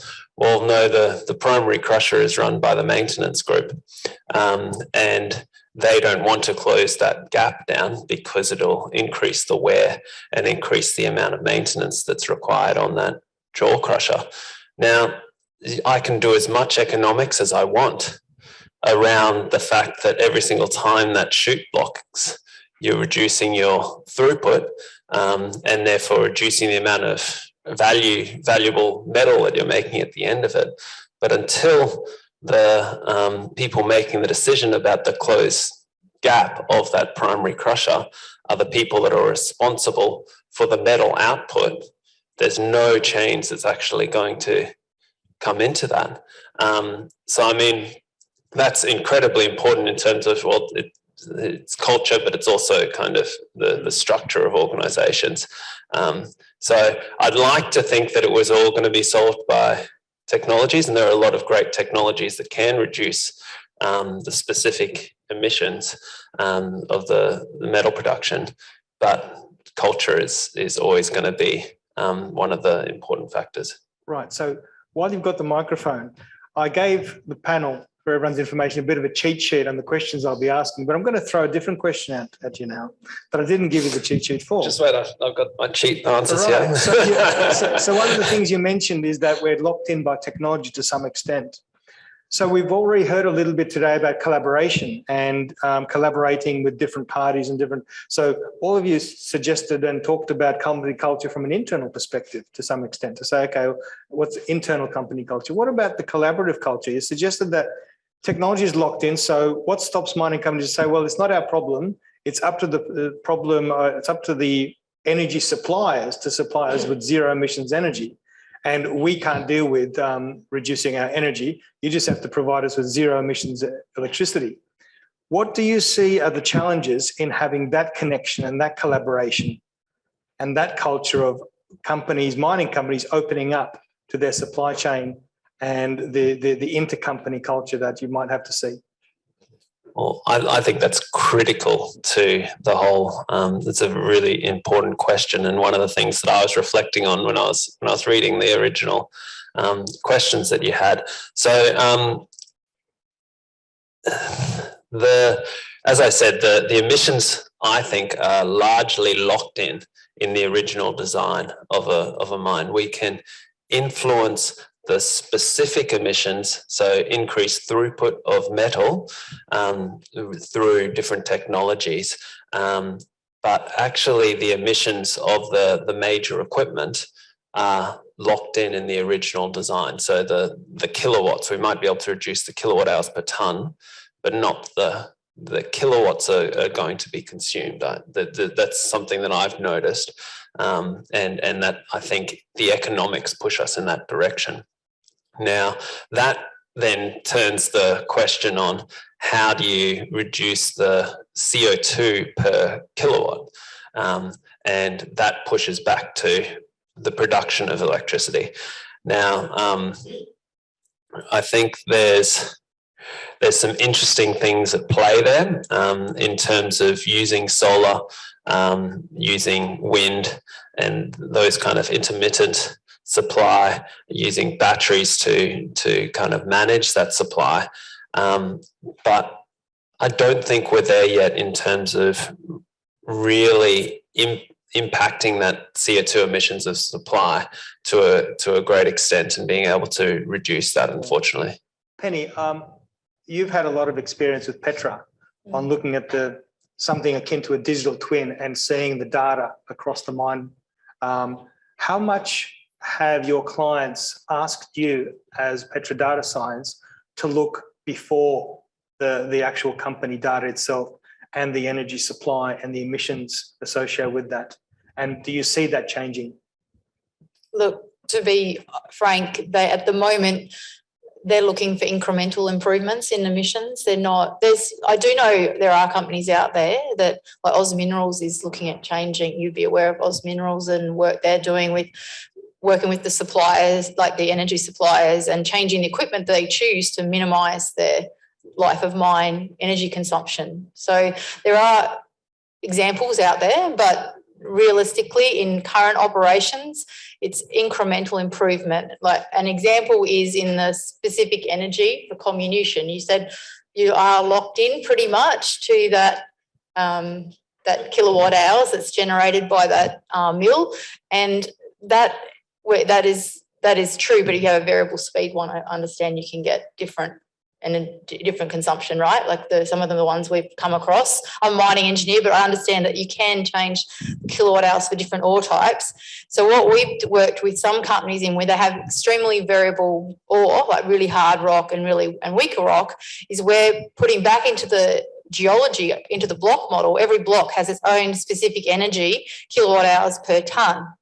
And that kilowatt hours per tonne, then if you push that through into the whole mine plan optimisation, pushes the mine planners just through the cost, not through any ESG target or carbon price, but simply through the economics of reducing your comminution cost to preferentially choosing blocks that have a lower specific energy. So you end up, on average, pushing lower kilowatt hour blocks through the life of the mine of the project. So that in itself can result in a incremental reduction in the energy over life of mine, which we actually presented a paper on that at the Life of Mine conference. Is that what you were talking about, Marcin? Does that answer that question? It did to some extent, but it also sort of suggests that, we are still looking quite internally. Joe, you've had quite a lot of experience. You've been in the industry a long time. You've seen how different companies interact. Can you maybe speak to that a little bit in relation to how we might interact differently outside the industry with our suppliers in particular of energy? So Grant mentioned intermittent or more intermittent operations.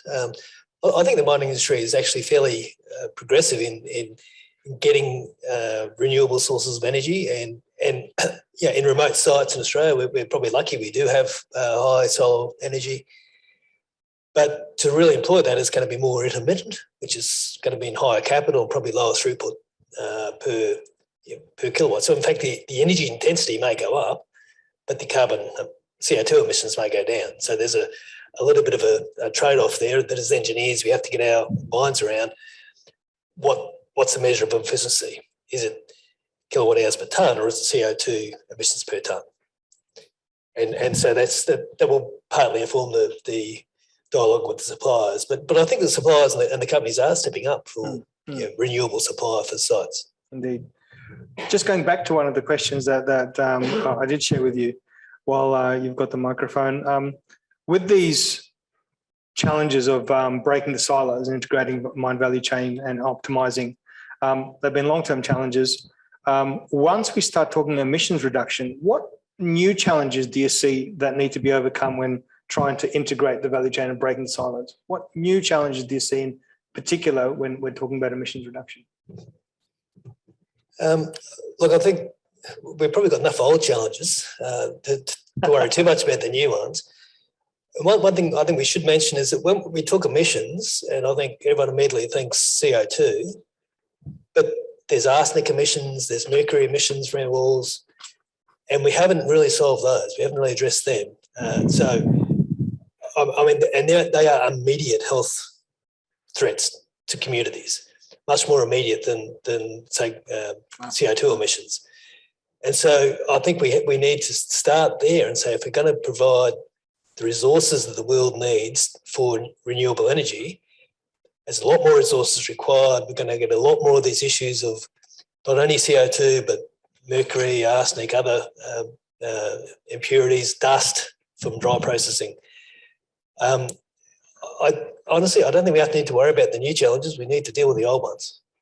Benny, do you have any thoughts on that? Well, do you want to repeat that question? Sure, absolutely. So breaking silos and integrated value chain have been long-term challenges in mining, as we've discussed. But when it comes to emissions reduction, what new challenges do you see in this space? Look, I think I've repeated myself a bit on this. I do think that the technologies exist. I know that there's some amazing equipment on the market that would reduce the carbon emission over life of mine, and that ultimately it's going to be some internal carbon prices that are going to drive the economics, which prevent the locking in of high specific energy technologies. And in operations right now, we are helping them with things like, drill and blast optimization, making sure you do most of your energy comminution in the blast as much as possible. The arguments to do that can be difficult if you don't have the data, and that's something that we do. That's a big part of what Petra does, is we provide a basis using their historical data that says, when you do this, this is the result you're going to get. And instead of having to prove it from a few trials, which was the original approach, you have maybe half a dozen trials and you say, this is the effect you're having. It's very difficult to get that to stick for more than a couple of years.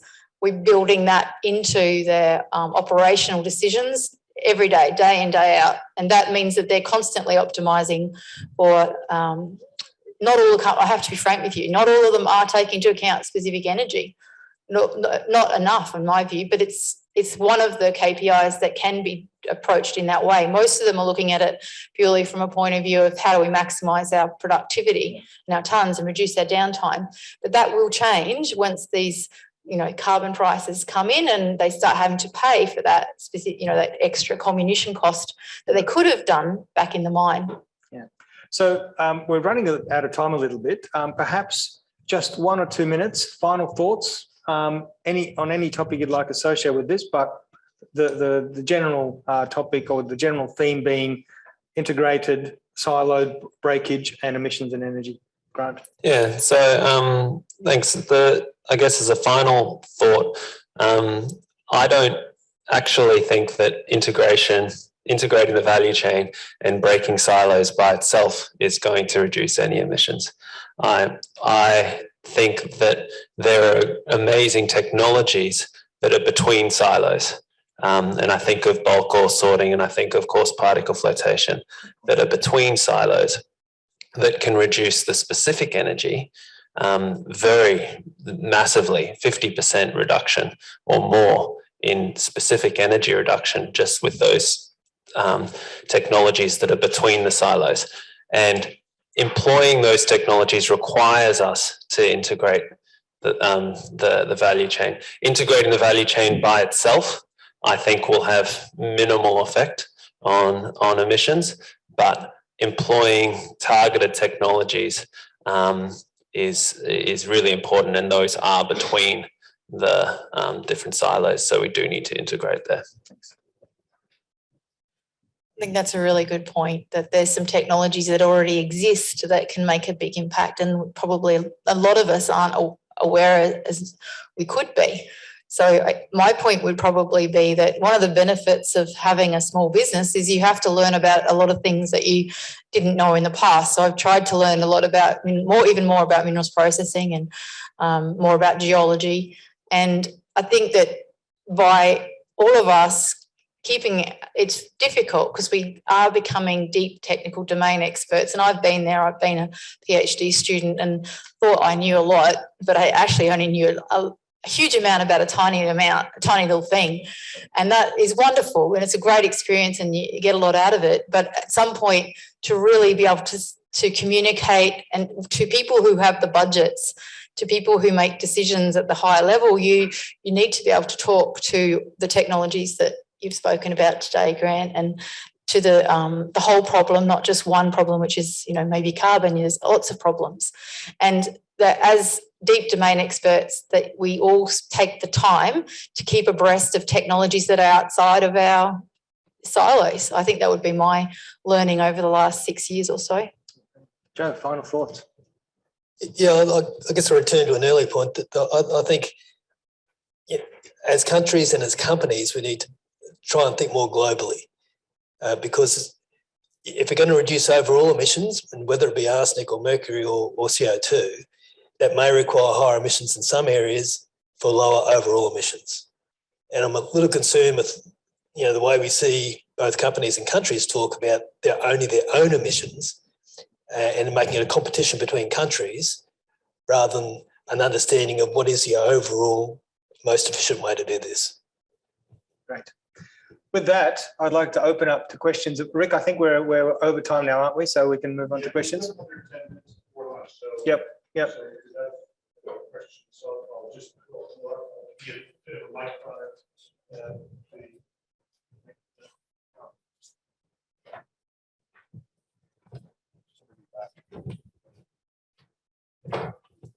Great, thank you. Excellent panel and really important topic at the moment in the mining industry and indeed in all industries. Penny, you were talking about having different pricing for metals. I think that's one possible scenario that's coming.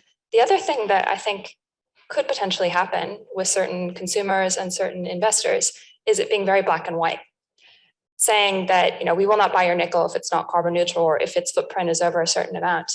You've certainly seen that with investment in companies that have thermal coal mines, where the investors haven't said, we'll value you more or less. They just said, we won't invest in you at all. So do you think that is something that could really shake up the industry if certain buyers, say Tesla or whatever, for their batteries, just say, we won't buy anything that doesn't meet these particular standards? I don't know. Thanks for that, Rick. I think that you're probably right, that there are going to be some segments of the market that will be black and white. I agree. And that is probably already happening. There's deals being done now with certain mining companies that are getting in on that already. It's all probably commercially in confidence, but that's my impression from talking to people, that deals are already being done at that. For much larger scale, like the amount of copper we're going to need and the amount of lithium we're going to need to go electric, I think there's going to be price differentiation and these carbon prices in the companies will be able to push us to achieve that price differentiation. I also think that blockchain may have a apart at the very high end of these metal markets. Because if you are a Tesla or a really premium product where you're making like 80% profit on your product, like Apple makes about a 70% margin on their phones, right? So you're not going to take any risks in your supply chain if that's and you're only paying a tiny amount for the copper. So you will pay a huge amount to verify that copper and that gold is 100% zero. So to do that, there's blockchain technology too to verify that copper has that zero carbon emissions. So I think you're going to see different levels of, and some will be black and white, like you've said. And I'm sorry, I missed what your name is there. Evelyn. Yeah, it's a great question, Evelyn. Any comments from Grant or John? So yeah, great question, and I think it's very important. We're actually at Azenco doing some work on blockchain technology and how that might incorporate in that kind of field. One of the things that I always think of that's analogous to this is coffee, because I'm a coffee connoisseur. And if you look at how coffee has progressed over the decades, it used to be a bulk commodity. You used to buy it by the ton, whatever it was. And it's slowly progressed to being more about buying by regions. You'll buy Colombian coffee, to buying even smaller regions than that, to buying from a specific farmer. And that is tracked through the roasting, through to the cup and how it's extracted, and all of that stuff is managed in between. Now, that's not cheap. To buy that, I pay $18 to $20 for a 250 gram bag of coffee, whereas other people will say, well, no, I will just drink Nestle, and I'll have the cheap product. So there's going to be a cost differential there, and I think that is how the metals industry is going to go. I believe that, and I think it's going to be. But there's going to be a cost impediment to go to that extreme. Grant tells me that 10% pure Arabica, 90% Brazilian roast is the way to go. Any further questions from the audience? Anything online? I might throw a question at you. I've had quite a few discussions with new mining representatives with new roles, or groups with new roles, saying, well, their role is to reduce the company's carbon emissions or greenhouse gas emissions to zero in the next 10, 15, 20 years. But they're not sure where to start, what to go. What advice would you give to a newly established group or a person in a company that's been given the job of achieving zero emissions in year X? Joe, let's start with you. Well, I guess it depends on the background, but the first thing is they need to get into the operations and understand how things work, what has to be done, and get the dialogue with people on the ground about what their job is and how they can improve it. Because usually people know. I think you talk to people in operations, they know what can be done to improve efficiency. Yeah, I really agree with that sentiment. I agree that there's definitely the operational side of things. So depending on how quickly that talking to people on site, you're going to get some really good solutions. Then there's the ones that are getting a lot of media attention, like hydrogen and the things that Fortescue Future Industries are doing. That's a really powerful arguments that they are making there. But I would also say that if it was me and it was my job, I would be getting as quickly as possible to get them to change the business model to recognise the price of carbon and how, if they can put different prices into operations as soon as possible, so that if they can say that copper has this carbon cost, as soon as they can start doing that, they're going to be able to charge more for that product, and that's going to drive all of the changes that we need and result in the implementation of the technologies, as even potentially retrospectively in some cases. Yeah, I totally agree with both of those. And the thing I add to it is understanding the economics. Because if it doesn't make economic sense, then it's not going to be implemented, I don't believe. I mean, the best way for a mining company to reduce its emissions is not do mining, because then there would be zero emissions. And the reason they're doing mining is for an economic benefit. It's not to, I don't know, to reduce emissions, because that would be not doing mining. So I think understanding the economics behind it is really critical to understanding what can and should be done. Further questions from the audience?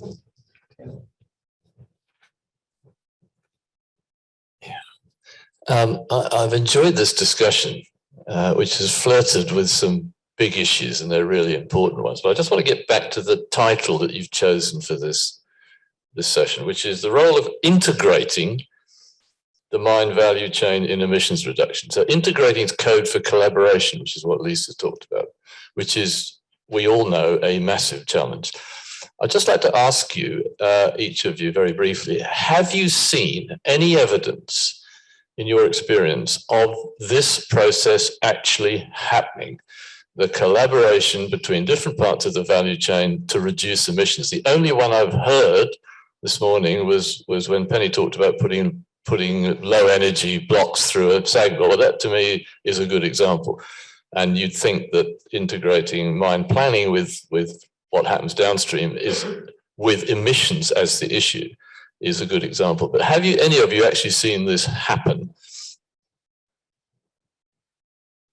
Yeah. Should I send that to Joe? Thank you. Very little, not much at all. Certainly in metals marketing, the price signals are commercial supply and demand, not about reducing overall or improving overall processing efficiency. Now, to some extent, they're captured in metals or marketing contracts, but not much. They're more about supply and demand. And that's the economics that Grant talked about. The economics driving behaviour is about supply and demand, not about processing efficiency. There was that case study I told you when they were putting the specific energy. How it works is we track the ore right through to the processing plant, match it up to the specific energy data, and then have a machine learning model that puts it back in the block model. The same thing we're doing also in drill and blast. We have built models for companies that they've requested that model for specific energy for drill and blast optimization. So it uses the same principle, but you don't just track all the ore, you track all of the drill and blast parameters. And that means that you can simulate how different drill and blast patterns affect your specific energy in the plant.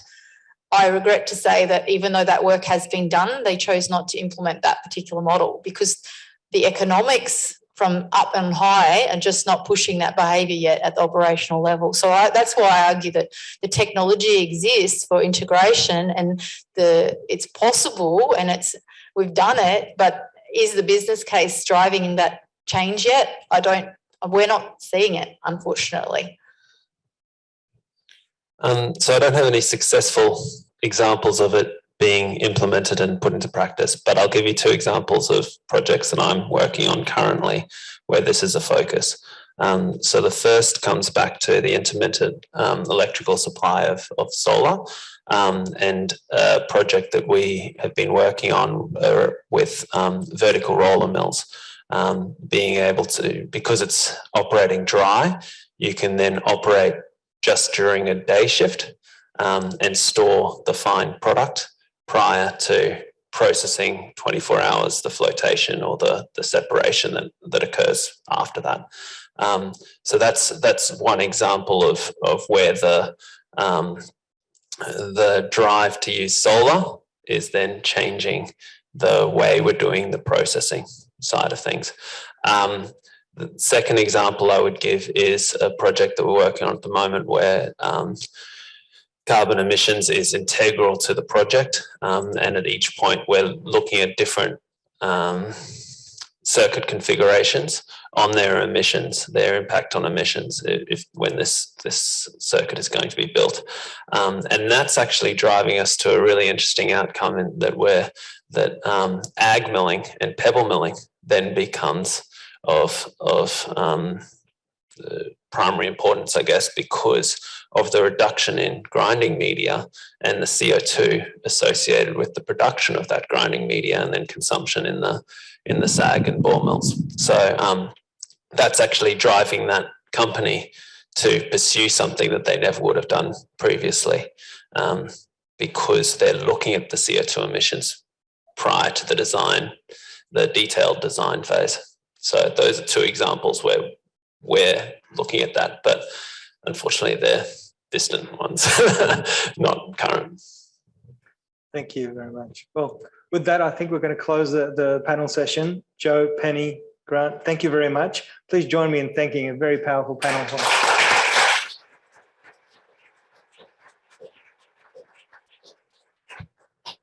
Thanks, everyone. So now's we've hit lunchtime now. I can't resist making one final comment, which is I was taking Grant's thoughts about coffee and Penny's thoughts about responsible sourcing, and then I was thinking Alice Clark dropped off her entire Mount Isa collection to my office last week, and what I should say is that she dropped off two fine cases of 1995 1100 ore body.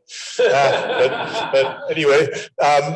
With that, I'll thank everyone this morning who presented for a great set of presentations and sessions, and we'll be back in here at 1:10. So just a little under an hour from now. So see you then. Thanks. Thank you.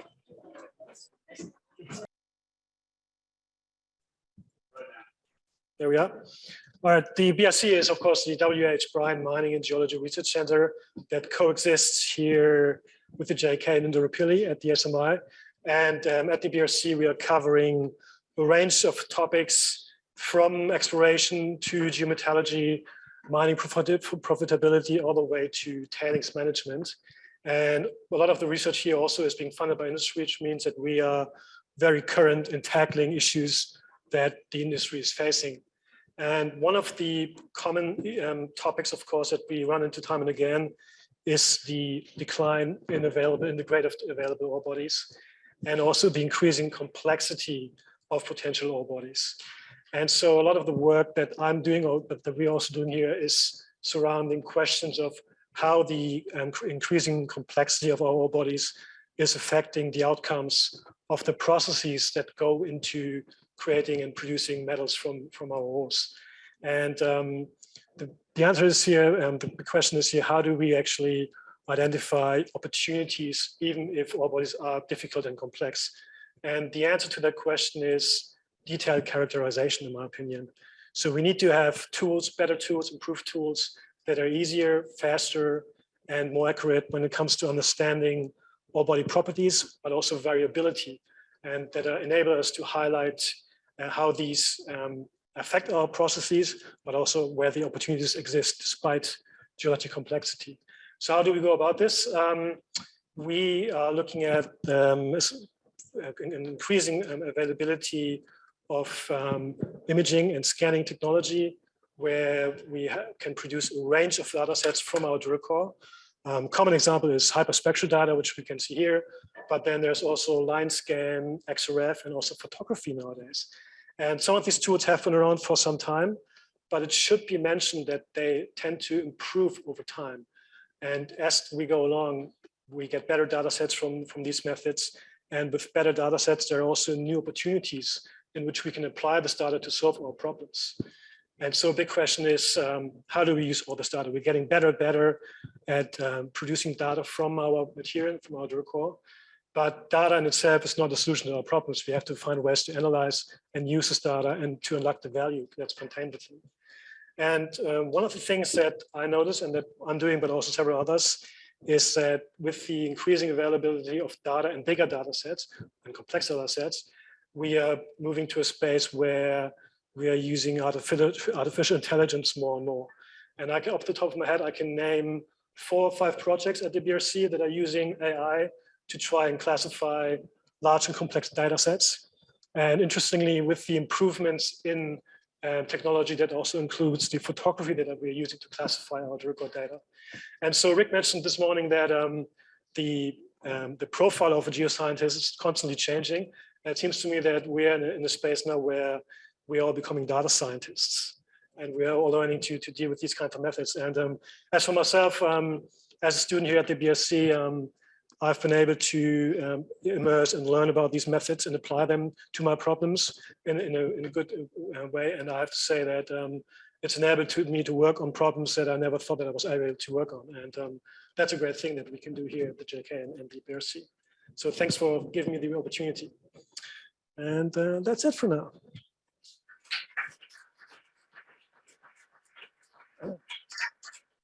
Any questions?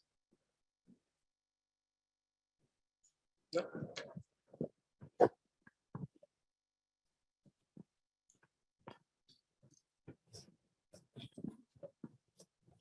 Thanks, Torben. I just want to make a quick comment. I was talking to Nathan Fox during the lunchtime. We were looking at some of the posters. And I said to him, you know, people went into geology in the old days, forgive me, Rick, but because they couldn't do maths. Well, you can't get away with that anymore. And in fact, I think at least 5 of the posters that are out there now involve very sophisticated data analytics on geological and other type data. So true, yeah. I think you're absolutely right. We can't get away with it anymore. Sorry, guys. I have to tell my geologist. Oh, go ahead. It has to be said, it sounds daunting, but once you're over the initial hurdle, it's also hugely empowering, right? And that's a great thing that we can do here. So there's a geologist and a mining engineer, or geologist and an engineer and a geophysicist, and they're each asked the question, what's 2 + 2? And the geologist says, oh, it's easy, 5. And then the engineer says, it's 3.98, 1, 2, 3, 4, 5, 6, 7, 3, 2. And the geophysicist says, what do you want it to be?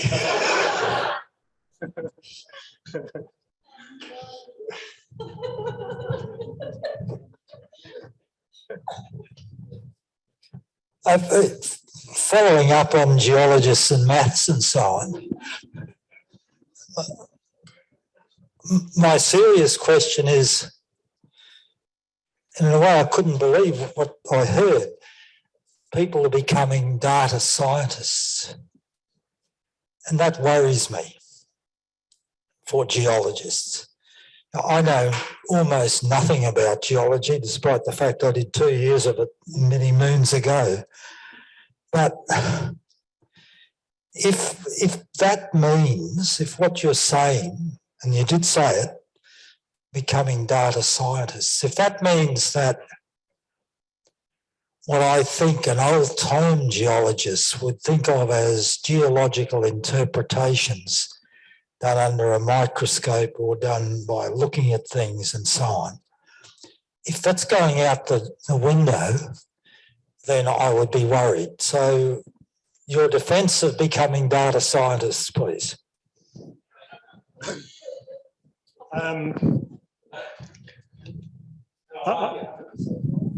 So the first thing I'm going to say is I think you're right.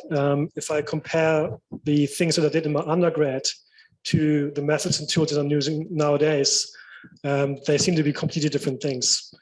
And certainly if we're moving into that space, there's a danger of the classic geology going out the window a little bit. But the other thing here is that if we're trying to use these methods and tools for our work, we can't get away from the geological understanding. It's all about understanding how to apply these tools. If you get someone who's coming from the software engineering space, they would be far better at using and building these tools than I am nowadays. But would they know how to solve our problems with them? Probably not, right? And so there has to be a space for both things, somewhere in the middle between. I should say in Torben's defense, 2 months ago, he was out on a drill program at Rocklands as well, so drilling the tailings. So he's still getting out in the field. Yeah. All right, we better move. Thanks, Torben. We better move on.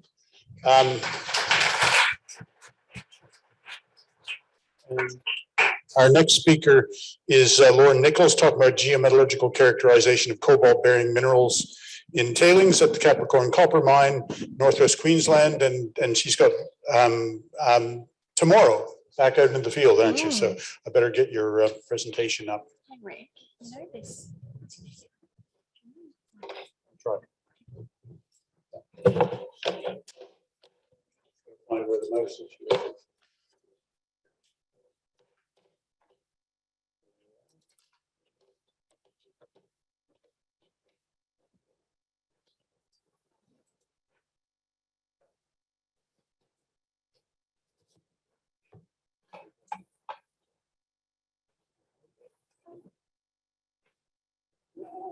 Yeah, down the bottom square. Down the bottom. Yeah, definitely. Okay. Let's kick it Just down. all my titles are at the top. Hi, everyone. Thanks, Rick. And this is the first time that I'm presenting in the JK lecture theatre. So thank you very much for having me talk. And it's good preparation for my confirmation that's going to be coming up early next year. So keep an eye out for that. My PhD research is essentially looking at economic rehabilitation through the recovery of critical metals in mine waste. And in particular, we're looking at cobalt. So how we will go about this is through a case study looking at geometallurgical characterization of cobalt-bearing minerals in tailings at the Capricorn Copper Mine in northwest Queensland. So I know we're all familiar with these numbers. Well, we should be, considering we work in the SMI, but I really wanted to highlight the enormity of the mine waste challenge that we are facing today in the mining industry. There are over 100 billion tonnes of mine waste produced annually around the world. That is by far the largest amount of manhandled material that we deal with as a global community. Not only does this mine waste have impacts that are wide-reaching and sometimes devastating in the social and environmental spheres, but they also pose huge reputational and financial risks for mining companies. With ore bodies getting deeper and more complex, and with population growth and the supply demand increasing, this challenge is only going to increase in the future. If we just look at global tailings, there are around 217 billion cubic meters of tailings stored in various repositories around the world. And as you can see from this graph here, the contribution of copper tailings takes the lion's share at 46%. So let's bring this reality a little bit closer to home and look in our own backyard. Each red dot that you see here represents a copper mine or resource in Queensland. If we just look at the Mount Isa region, there are 29 copper resources alone in this area. That means that we are generating a huge amount of mine waste, both historically and currently, in this area. And we have a responsibility to manage this mine waste and to rehabilitate it once the sites reach the end of mine life. So it is for this reason that I'm doing my PhD case study at 29 Metals Capricorn Copper Mine in the Northwest Minerals Province, to look at waste valorization options for an economic rehabilitation plan for the mine. So you might ask, well, what is waste valorization? It's a big word, but essentially what it is doing is it's trying to take mine waste, such as the Capricorn Copper tailings dam that you see here, and turn it into something of value through the repurposing, recycling, and reprocessing of that material. And this is linked to circular economy principles. So here are some options for what we can do to valorize copper tailings waste that we're going to look at Capricorn Copper. You can turn it into mortar and concrete composites, use it for ceramics, road base, paste backfill. You can reprocess it and try and extract more of the primary commodity, which is copper in this case, desulfurize it, or you can either look at it as, or you can even look at it as a source for critical metals, which are coming up in our global economy now as really important metals for use in new technologies. So if we can find value in the waste, we can then fund the economic rehabilitation of these mine sites and significantly reduce the waste footprint and also reduce its reactivity with the environment around. So at Capricorn Copper, the Queensland government is particularly interested in sourcing cobalt from the tailings. And this is part of the New Economy Minerals Initiative with the Queensland government. It's a collaborative research project between the Queensland government and a couple of universities, but mainly with the MyWatch group that's run by Anita and the BRC. Now, cobalt is a really critical element in new and green technologies. such as battery technologies and super alloys. But with the government's recent announcement last week of their interest in electric vehicles, the time is clearly now for us to get involved in producing cobalt from more ethically and environmentally responsible sources, such as mine waste. So how are we going to go about doing this? Well, what we need to do is we need to look at the cobalt tenor and deportment within the mine waste. And we're going to do this by using a systematic geometallurgical characterization protocol. And this will include using chemical assay, mineralogical assessment, geoenvironmental test work, geophysical characterization, and eventually metallurgical test work to look at potential recovery options for the cobalt in this waste material. So I started my PhD in February this year, and to date we have conducted 2 hand ordering campaigns where we have drilled 26 holes to 10-meter depths across the tailings dam in a grid. What we've found is that there's actually a fair amount of heterogeneity in the tailings material, in its mineralogy, its texture, and its grain size. We have seen zones where there's accumulation of green copper sulfates, and these also have really high cobalt PXRF results. And we've also found zones where there are black manganese oxides and gypsum crystals ingrown in open space fill at depth, which means that there's cycling of metals within the tailings system and reprecipitation of these metals into these zones. We've sent the samples off for chemical assay, but preliminary results have shown that there are actually zones of cobalt enrichment in the tailings, and this occurs mainly at depth and to the northern and eastern sections of the dam. We have also looked at cobalt deportment and tenor within the primary mineralization, which is the feed source to these tailings dams. We've used micro-XRF mapping to look at where cobalt distribution occurs within the mineral textures and the paragenetic relationships of different minerals in these systems. And this will be able to help us predict future tailings for this mine waste. And also, finally, so this is actually forefront of my mind at the moment because tomorrow I'm heading back up to site to conduct a geophysics survey. So whatever you want the answer to be, it will be. It's a loop EM geophysics survey, and this is actually a world first, which is pretty cool. The equipment has been around for about 5 years, but they haven't actually done it on what I'm trying to achieve with the goals that I'm trying to achieve. So what I'm looking at is conductivity responses of the internal facies of the dam. So I can try and attempt to map different tailings flows within that dam and different material that we can see at depth. So that's really cool, and watch this space because I'll keep you updated on the results of it. We may end up using this in other tailings projects from the DR and also from retail and things like that. So it could be kind of cool to find out what we can get from this data. So what are we really trying to achieve from this project? Where's the punchline? And I'm a first year PhD student, so I'm allowed to dream big. But ultimately, we need to build a framework for economic rehabilitation for Queensland mine sites. With over 15,000 legacy sites in the state, mining companies and the Queensland government have a responsibility to clean this material up, to manage it and to rehabilitate it. And this project that I'm working on is one piece of that bigger puzzle of building that economic rehabilitation model for these sites.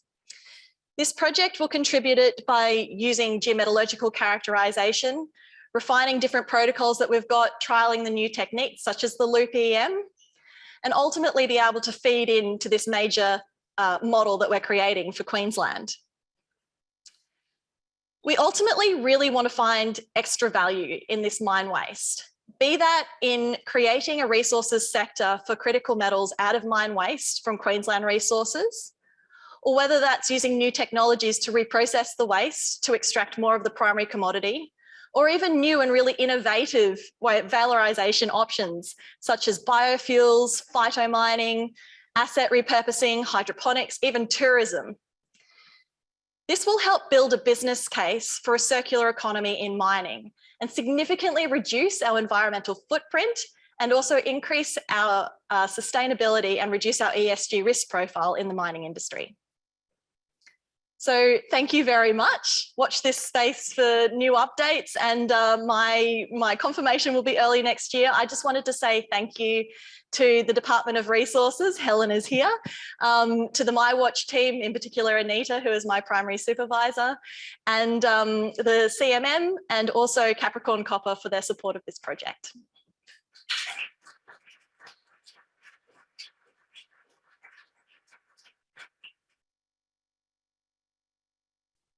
Oh, thanks, Lauren.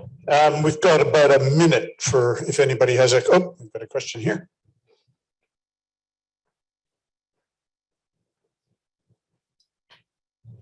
Thanks, Lauren. That was excellent. I have about 100 questions, but I'll just ask one. I'm Evelyn. I work for Anglo American, and I think this is super important for the mining industry to start to take on board. My question is in terms of that additional value. I think actually mining companies maybe aren't thinking about the techno-economics of this in quite the right way. The way that we do traditional modeling, we look at MPV, it's kind of short time scales.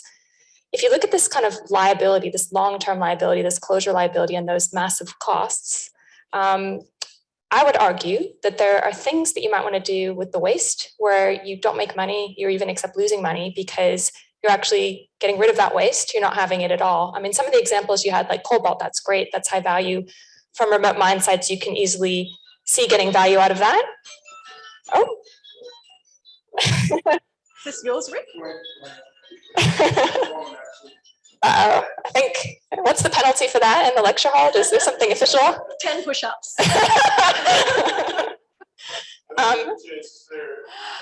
But other things like road aggregate, that's really challenging because you essentially have to have that material, right in the city or right where it's needed. And so, the idea of taking road aggregate from rural Queensland and actually having that maybe on the mine site, that kind of thing is challenging. But if road aggregate is the option for dealing with water-immune material, would you maybe as a mining company even accept doing that at a loss or break even so that you don't have as much of the kind of financial liability with the tailings anymore, as an example? Yeah, valorization options. I think it's really important that we look at all the different options possible for reusing this material, simply because it's probably marginal to just do one of them financially wise.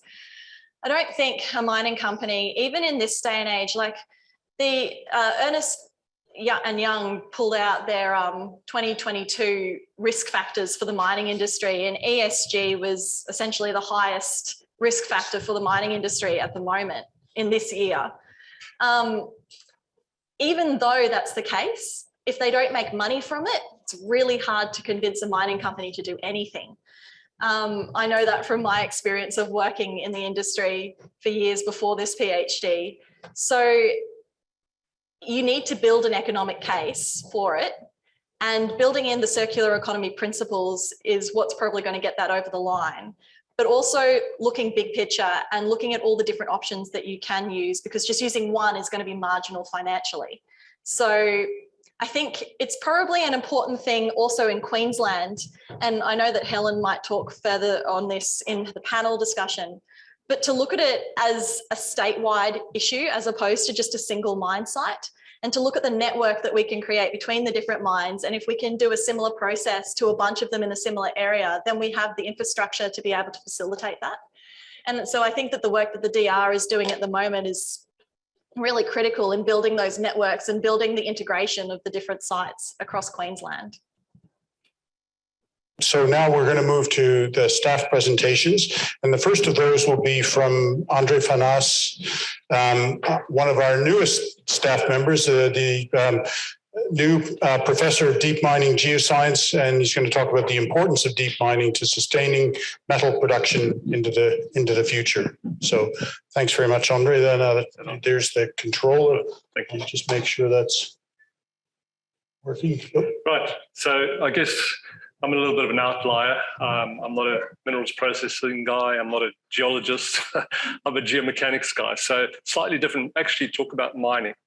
And so first of all, I just wanted to throw up there, what are our challenges? And, you probably all were keenly watching COP26 over the last few weeks, and you may have been as appalled as I was to hear that the UN Secretary General considers mining and drilling deeper as a problem, to put it mildly. So I think that the problem is, that type of perception is very inaccurate. And I know that the mining industry has a legacy of not always doing the right thing, but we are also are doing the right thing in many ways. And I think that it's very important to understand that without copper, without nickel, and as we've pointed out, various other minerals, we do not have a means of transitioning to from fossil fuels to electrical sources. So, we've got to do a better job of communicating that. Our near surface deposits are really becoming exhausted and demand is increasing. I mean, if any of you have been following copper growth over the last 25 years, it's doubled, right? At least doubled, and it's likely to increase even further, right? So we know that. But guess what? It's not coming from surface. We're going down. And, it is interesting to note, though, that the global average copper grades for copper mines is only around 0.5% copper, which is quite a significant decrease. And I just got that graph there just showing, where is the next copper? Where's the next copper coming from? It's coming from sub 1,000 meters, right? That's the future of copper. Just want to quickly show you, so in my biased opinion, copper is going underground, and a lot of mass mining is going underground. But the scale that we're dealing with is an order of magnitude of what we've done 20 years ago. And I've just drawn up a little cartoon. Sorry, I'm not much of an artist. Maybe I should, if I was a bit better with the geology side. But as you said, it's a more mathematical Don. But if you look at a schematic of North Parks, for example, we've got a couple of, and then where we've gone to, it's a bit of scale. So, 20 years ago, North Parks was sort of cutting edge when it came to depth of copper mines. The DOZ in Freeport in Indonesia, which is just the other day, really has increased production there. We were doing about up to 80,000 tons a day of copper out of an underground mine, which is quite exceptional. And if we now look at where we're going to in terms of Oyu Tolgoi or resolution copper, which we measured, we're dealing with mines that are almost an order of magnitude bigger. I mean, we've got resolution 2 kilometers down by 2 kilometers by 2 kilometers, and we're talking about production rates of 120,000 tons a day. They're very significant, right? They're still not quite to where we need to be as far as surface operations, but they're definitely going down. The problem is, though, we're getting our cookie cutter and we're taking North Parks and we're saying, okay, we can apply this now at depth. And there's a bit of a problem with that because deep mining is, as I was saying, is very unforgiving. So what are some of the challenges very quickly? What are we facing sub-kilometer type mining depths? And well, we're looking at if you look at most of the copper deposits that I've been working on, you're looking at rock mass strengths that are probably less than the mining induced stresses down underground. In other words, we're looking at stresses higher than the rock strength in most cases, in many cases. The stresses are one thing and obviously a major thing. The other thing is the development rates. We're talking about, we really need to develop much faster. If we're talking about developing mass mines at depth, I mean, Oyu Tolgoi is taking us 7 years to build, and it's costing us $7 to $10 billion before we've even taken 1 kilogram of copper out of the mine. So we're talking about huge investments and a lot of spend and high risky projects before we've even taken a ton of copper out the ground. So we really got to get there quicker and faster because time is money. Unfortunately, NPV still rules, and that's the case. So if you're an investor, you want to hurry up and get your money out. The types of temperatures at resolution I was working at, we're talking about between 80 and 90 degrees C water down there, which is pretty hot. I mean, we don't have many mines doing that. You can forget it, your pick and shovel. You've got to go automation. The other problem is, which Lauren sort of touched on, well, that's getting further down, but our materials handling, we've got to produce a lot of tons out of a small hole. So it's one thing to take a lot of tons out of a big hole near surface. It's another thing trying to take a lot of big tons out of a small hole, or 5 or 6 small holes. The amount of ore you can get out of a shaft is very limited. even at a resolution, we're talking about just 50,000 tons. We need 5 shafts. Each of those costs almost, $500 million or something to develop before we've even taken a ton. Our recoveries and our dilution are issue. If anybody's worked on caves, you'll know, and in my few years that I've been working on caves, I don't know of one cave who's ever produced what they said they were going to produce. In other words, I'm not saying that they failed, they haven't failed, but by definition, if I went to my shareholders, I want X billion tons, or I want X billion dollars at this grade, and then I don't ever produce that, that's an issue. And certainly in some countries, that's a prosecutable issue, if you want to call it that. Tailings, so dilution is definitely an issue. And as we go deeper, dilutions potentially will increase. There's no doubt about it. The tailings issue, which Lauren sort of mentioned in terms of real estate, water, a really big deal. In fact, one of the reasons Rio hasn't got resolution copper up is we're still having to compete with 200 golf courses in Phoenix. And that's the reality. It's the energy. Obviously, the energy is going to be important. I was talking to Mars, and we sort of believe that talking about potentially going deep and underground will consume more energy. And the other issue is really boils down to obviously environmental huge impacts. Mass mine tends to not be pretty on top. And the other thing is skilled workers. At Oyu Tolgoi, before I left Rio, I hired 100 geotechnical engineers. I'm not sure if Australia has 100 geotechnical engineers, right? So there's a huge demand in educating and re-educating professional staff to be able to meet some of the demands of some of the deep mass mines. Very quickly, so what are we going to do about it, and how are we going to step up to the challenge? So I guess part of my job, or we'll be working with the BRC, is we're just really looking at different areas where we feel that we could really make really help with key research that could improve mining at depth. And if I just quickly look at that, improving our data collection and quantity. The number of mines I've been to that design a whole mine around six holes is embarrassing to say. But so we need to look at, like Torben said, huge amounts of data very quickly and very smartly to be able to develop really reliable geotechnical, geoscience models, and also the tools to be able to integrate all of them so that we get something more out of not just 6 drill holes, but EM and geophysics and seismics and so on and so on. We do need to do better in integrating our technology and our data. Obviously, we need more guidelines around like JORC. I'm not saying JORC type.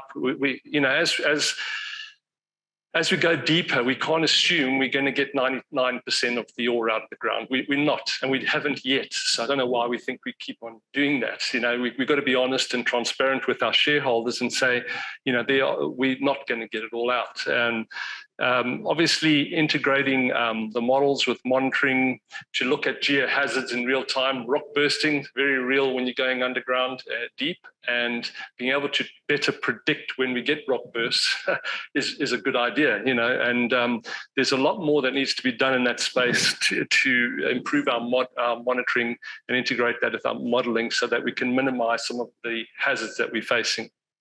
Rock mass strength, as I said, we're mining rock masses that are weaker than the in-situ stresses, never mind the induced stresses. So we've got to look at how we're going to keep excavations open. So there should be a lot more research into technologies like hydraulic fracturing preconditioning work, which started 20 years ago, but that could help us to shed loads, shed stresses, and change the stress environment, for example. Also looking at how do we what are the effects of things like temperature changes on rock strength? Hot rocks tend to shatter when you cool them in cases. So, there definitely is things like that we've got to look at for deep mining. Obviously, excavation stability is another issue. mining methods, we simply can't take our cookie cutter approach that we have been doing from mine after mine after mine and apply to these deep mass mines. It's not going to work. And we need to come up with alternate mining methods other than, say, block caves.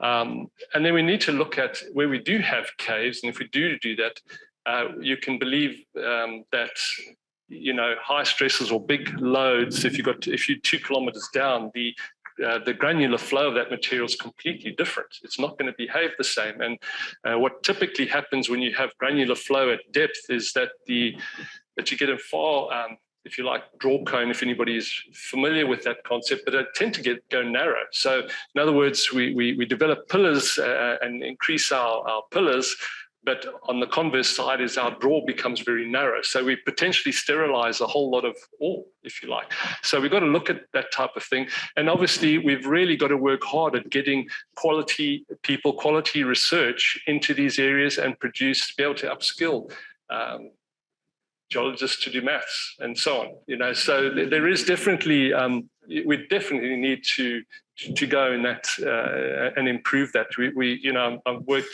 working with Mongolians, and we've got a lot of geologists that are now gone into geotechnical engineering space and in the mining engineering space, and they have an advantage. They understand rocks. You know, it's a good place to be. Anyway, that's a very quick taste. I'm sorry to rush it.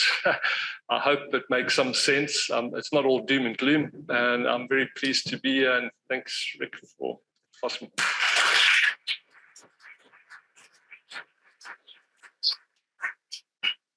Much, Andre. We ran a little over time there, so I'll probably save some questions, save questions till the end. But no, that was great, and lots of important stuff to be doing there. So we've next we've got Steve Micklethwaite, who's going to be talking about the digital twin of Queensland, and I think it's going to be mostly a video, isn't it? So I don't even have to put a timer on, but I will anyway. Yeah, we're sharing properly? I think we're sharing properly. So maybe all we have to do is hit play. Yeah, I'll do that in a second. Yeah. Oh, about 45 seconds. Oh, you wanted to get rid of the. Yeah, get rid of the first blurb. Okay, sorry about that. Yeah. I'll get out of. I got anyway. And by the way, we're finished with the maths joke. Okay, it's done. I was just going to say geologists had it right because we round up.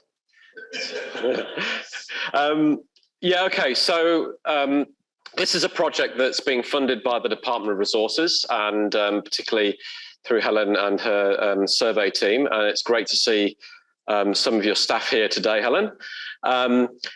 We have a nice problem in Australia, which is we have too much data, too much spatial data.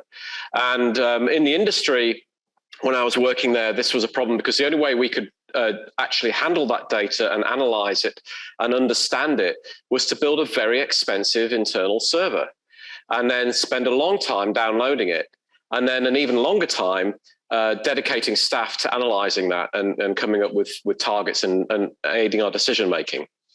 So what I'm going to show you is a solution to that issue where you can access all the data in Australia if you want, from the regional down to the microscopic scale. This is a project that's in prototype stage. We're deploying it in the Northwest Minerals Province of Queensland only. And the department and Helen are particularly interested in this as a data discovery tool, something where you could go in, you can look at the relationships between geophysics and geology and geochemistry, and then you can click on the relevant data sets and you can download them for yourselves. So I'm just going to play a video which is simply driving. Oh dear, where's the play symbol gone? So this is driving you through the model now. And we got a lot of information from this little particular part here, which is the Northwest Minerals Province. Shown on the screen now, as I zoom in, are the transects of airborne electromagnetic data, which is effectively measuring conductivity in the subsurface.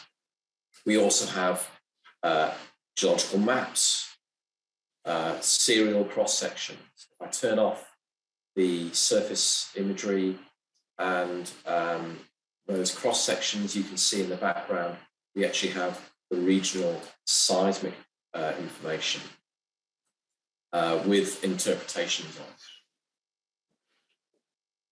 We can go from this this regional scale geophysical data, such as the magnetics, and zoom in onto individual projects and individual mine sites. In this case, there's data available from Walford Creek.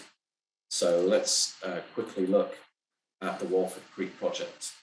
Here I'm showing you a geological map from that project site, and I can turn off the magnetics in the background and turn on soil chemistry, and you can suddenly see the distribution of different soil survey chemical elements, in this case cobalt, which is actually picking out nicely paleo channels in the subsurface.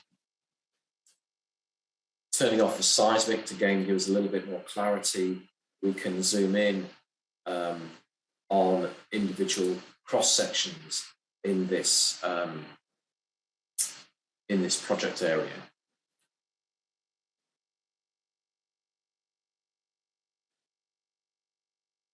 And clearly you can put as much data into this environment as you want. Here the cross sections are shown against 3D interpretation of the Fish River Fault. I want to jump from Walford Creek straight to Ernest Henry, which has a nice example of magnetotellurics.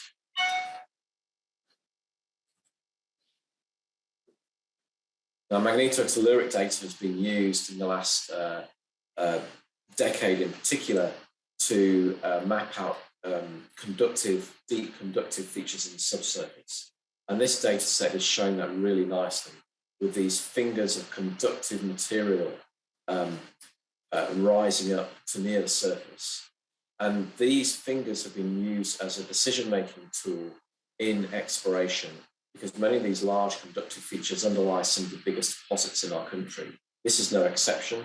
Here we can see the copper shell, the Ernest Henry deposit, over one of those conductive features. If I turn that off right now, we're going to zoom in on copper shell, which is situated beneath the geology map of the Ernest Henry region.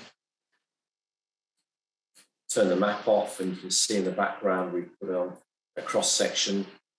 Turn off the copper shell, and that cross section comes into the detail.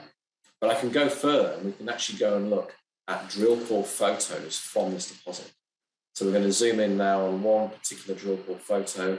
It has been placed in three-dimensional space where the drill core has actually been taken from. And you can zoom in on individual core trays and begin to see the geological textures emerge as if you were viewing this in the core yard. We can go one step further, and we can actually view data at the microscopic level. So we're going to go from this core tray scale, this hand specimen scale, right down to the microscopic scale. What I'm showing you here is a tomography scan of core.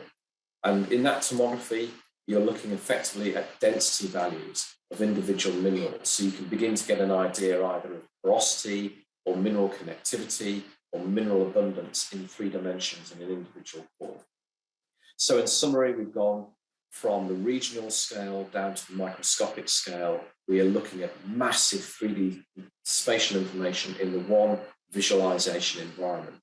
You can view this from laptop, from desktop BC, from tablet, and you can view this in an immersive environment like HoloLens. The Department of Resources are interested in this because they want to be able to use this tool to help us discover and query that data, download that data. If I click on it, you can then get a URL and go and investigate the data. At least that's the idea. That's where we're going with these developments. And if you're interested in knowing more about this, then I recommend that you get in touch with me via LinkedIn or via my email, s.nicklethwaite@uq.edu.au. All right, there we go. Thanks very much. The real innovation in this technology is just how seamless it is. Not only can you scale data to literally petabytes of information.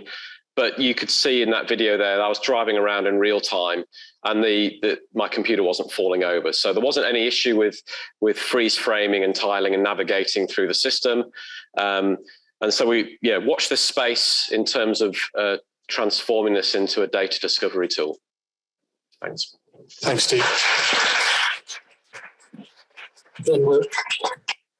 We're a little bit behind now. Honest, Helen, we were right on time this morning. As soon as the geologists started in, it all went bad.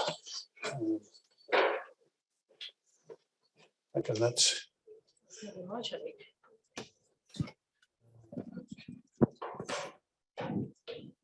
So next we've got Anita talking about the retail project, and I'll just pass straight over to you. All right, well, good afternoon, everybody.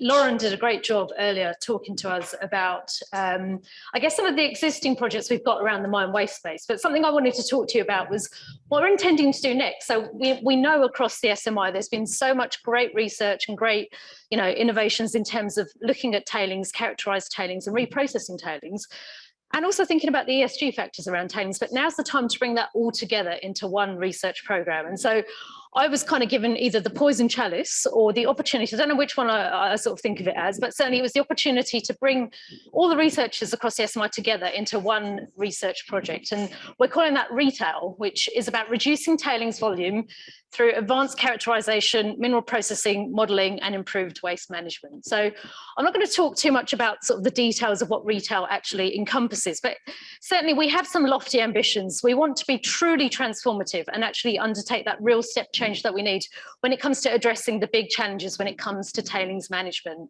We want to be an end-to-end solution. So we don't just want to be the people who you come to for characterization or for reprocessing. We want to deliver the whole end-to-end solution.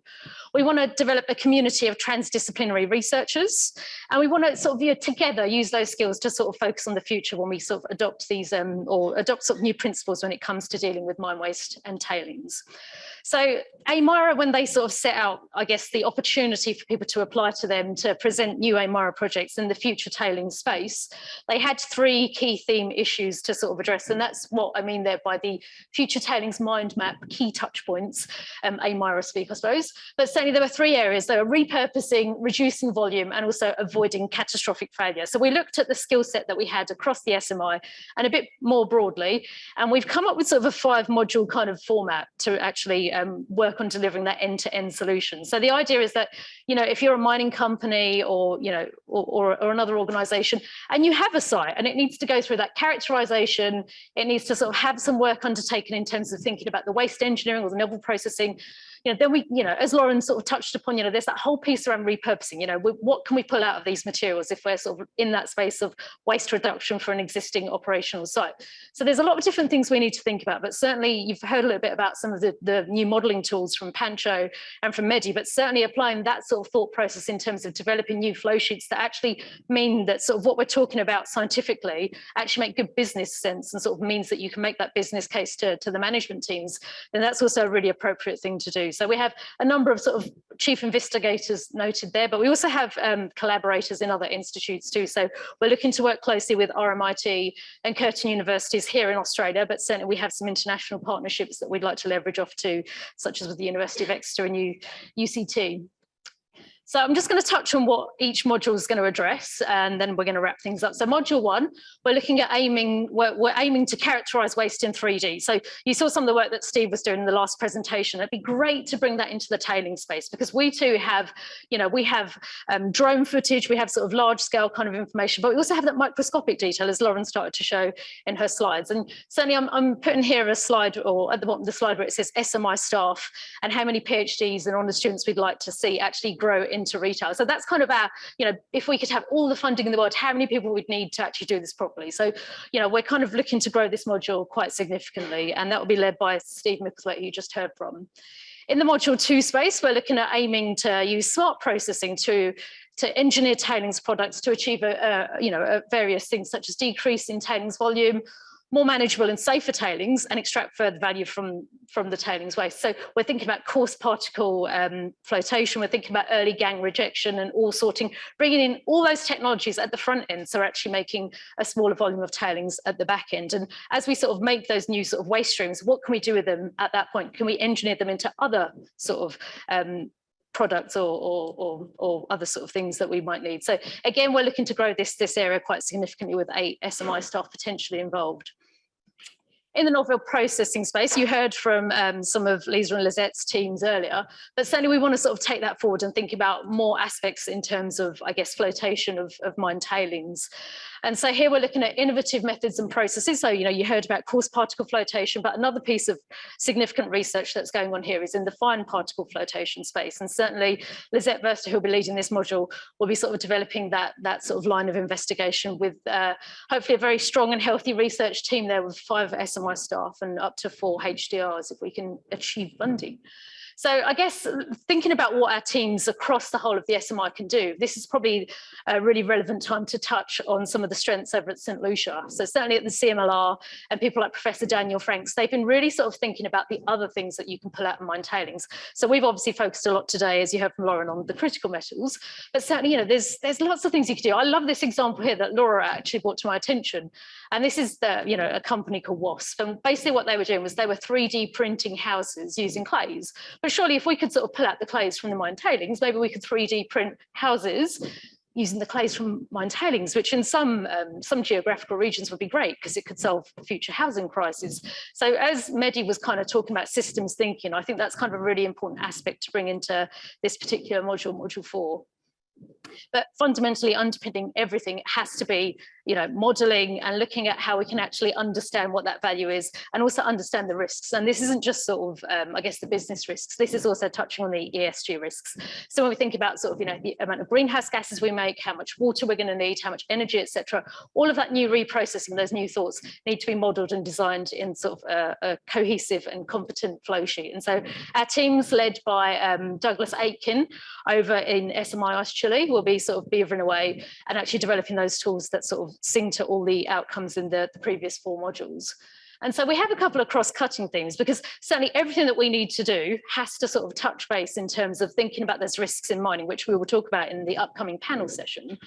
And so we have 2 cross-cutting themes, so environmental excellence and embedding the UN SDGs. And so certainly led by Mansour Adraki and Glenn Corder over at the CMLR, that's basically what we do. Will be every single project that we have in retail will have a touch point with both these 2 themes. So we make sure that everything we're delivering is sort of compliant with, meeting those SDGs, but also, finding those opportunities to develop those new standards. I mean, in some areas of mining, particularly in mine waste, we're sort of using standards that are far outdated and don't really kind of sing to the current environment that we're in. So certainly those opportunities to develop new standards, and certainly with government agencies too, will be something that we'll be seeking and addressing in retail. So thanks for your attention. If you want to know more about retail or if you'd like to get involved, please just let me know. I'd be really happy to hear from you.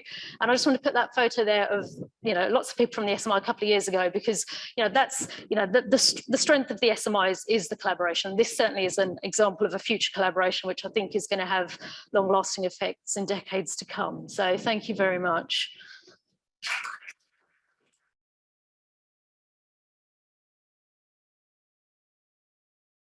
If I can invite our panelists up, please. So Evelyn, Helen, and Ed, that'd be great.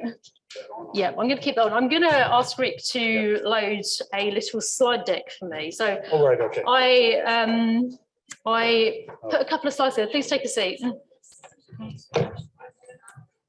It's maybe on the, it's panel session 2. Going to have that up for the whole thing? No, if you just make it big. I'll just, so you keep that over there. Right. Helen, first you. So I'm going to introduce you each, and there's your pictures behind you, so don't be alarmed. So thank you firstly for agreeing to do this panel this afternoon. I think we've got some interesting things to discuss. And yes, I know that we've kind of shared the questions before, so hopefully it's given you a bit of time to think about what you'd like to say, but also if someone else is taking your answer, you've got a bit of flexibility to think of something else or just agree. But before I kick off, I just wanted to introduce you all. So first we've got Dr. Helen Dejeling from the Department of Resources. Helen's been a real supporter of the work that we've been doing in the mine waste space. And I just want to say that actually, Helen really sort of saw the value in thinking of repurposing mine waste. And that's her enthusiasm and her vision for that. It's really kind of become infectious across Australia, because after Helen commissioned her project, Geoscience Australia commissioned a similar one. And now the other state governments really want to get on board and follow what you've done. So thank you, Helen. You've really actually revolutionised the area of existing mine waste. So thank you. Well, no, I wasn't fishing for that. But if you just want to give sort of a couple of sentences on your background, that'd be great. Thanks. Is this on? It is. Yes. So I'm a geologist of several decades now, but had my background in academia, but more in metamorphic petrology and geochemistry before I moved over to the dark side and ran away to mining, and had a great time. Actually, unexpectedly loved it. And so I sort of have been in exploration for gold and base metals ever since, until 3 years ago I joined the Geological Survey of Queensland, and have been working with some of the excellent guys. I can see Joe and David up the back there. So thanks for coming along today as well. But we've really, I think, hit our strides in trying to support the minerals industry and really boost it and bring it forwards into a really forward-thinking sort of sector. Thank you. Thanks, Helen. So our next panelist is Dr. Evelyn Mervine from Anglo American. So she's a senior project geologist, and I guess since you've been in Brisbane, we've worked, or not we the BRC have worked together with Anglo on a couple of projects, which has been fantastic. So if you want to introduce yourself, please. Thanks very much, Anita, and thanks for the invitation. So I'm a senior project geoscientist with Anglo American. I've worked with the Anglo group of companies for about a decade, and I've had traditional roles in mineral exploration, and I've also had roles in climate change and carbon management. My background is I'm a geologist. For my PhD, I studied carbon storage through mineral carbonation in Oman and the Ophiolite, looking at the natural systems, and subsequently have been involved in some work, including with De Beers, looking at trying to take some of those natural reactions and use it for storage in mine tailings or in bodies of rock. So I've got a background in that. I realized when I started to get into that space, for a while I worked as a climate change specialist for De Beers, and although I had done a PhD, and someone said earlier that a PhD just means you know a lot about really little, I became the default person for any question that had to do with climate change in the company. And that was a problem because I actually didn't know a lot about legal aspects of climate change or a lot of the other things that are outside of just mineral carbonation. So I, over 3 years while I continued to work, I went back and I did a Master of Science from the University of Edinburgh in carbon management, which I just completed. And Rick was my co-supervisor for my thesis project. So thanks, Rick. And so now I'm transitioning a bit, still doing some geoscience work, but also increasingly getting involved with the carbon team again. I also have adjunct status at UQ, not here, but over in the Department of Earth and Environmental Sciences. So I'm involved with a couple of student projects there. Perfect, thank you very much. And finally, we've got Ed Holloway, who's the director at Quantified Strategies, which occupy some of the buildings here on this campus. So you've probably seen Ed around. He's also finished a PhD or soon to finish?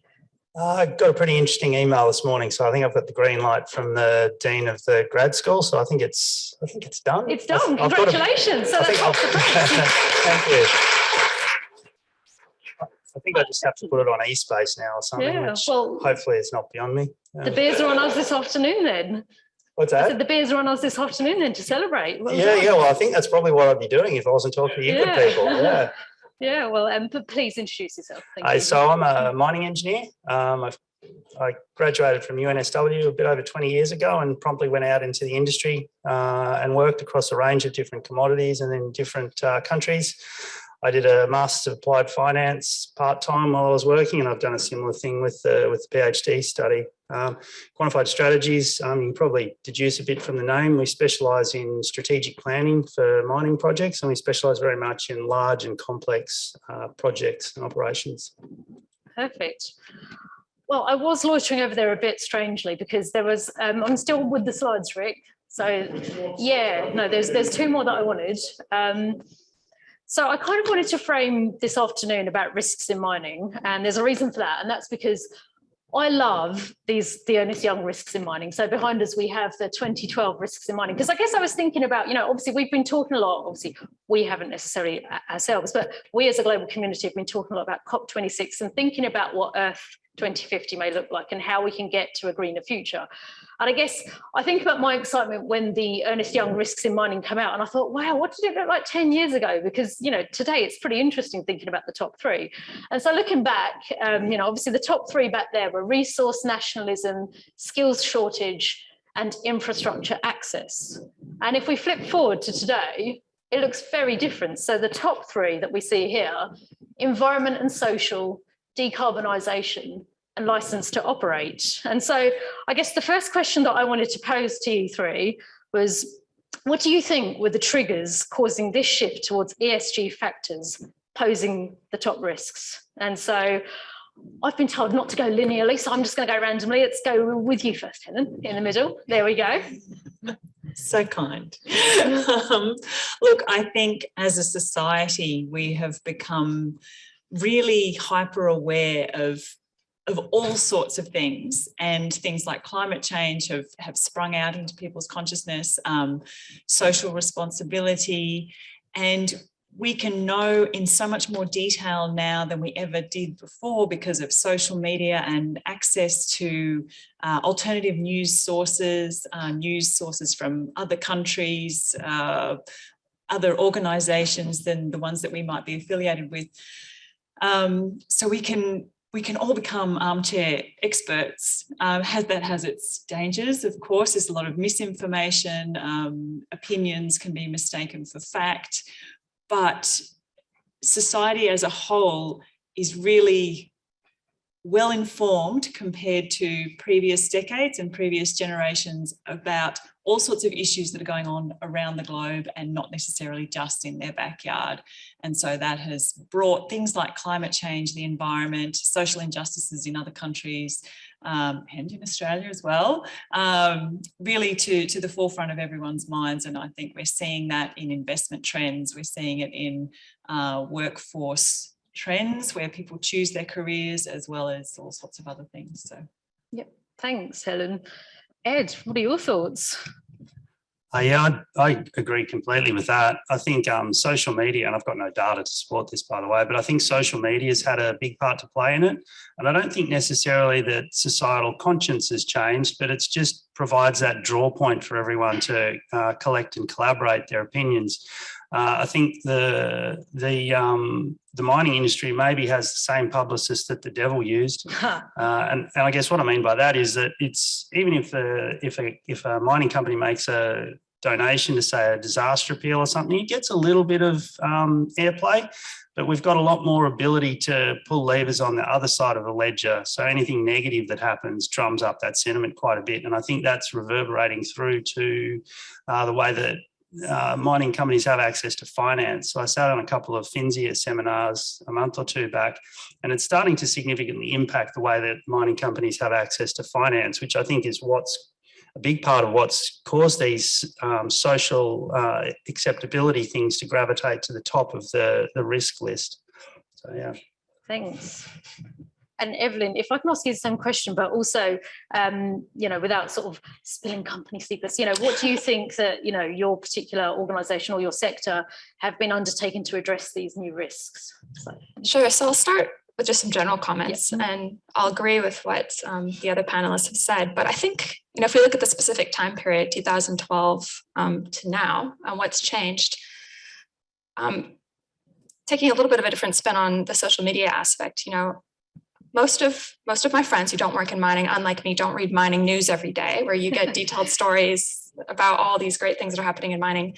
The news articles that they see, and when I get phone calls and questions, are things like Juukan Gorge, which has had a huge negative impact on the reputation of the mining industry. And I think we've all felt that. That was hugely shocking and emotional for all of us. The other big one that happened in 2019 was the Brumadinho Dam disaster in Brazil, where 300 people were killed. That was all over the news. And I think things such as that a lot of bad press about Pebble Mine in Alaska, which I think was also a bit shocking for the mining industry because Alaska has historically been a place that's been quite supportive of mining. Things like that, really big stories that have been in the news for weeks, that's what people see about mining. And I think those things are really real, and the mining industry has not had a really good excuse for why those things have happened. And I think that's fundamentally broken social trust when it comes to these ESG issues. And it's going to take a really long time to win back that trust.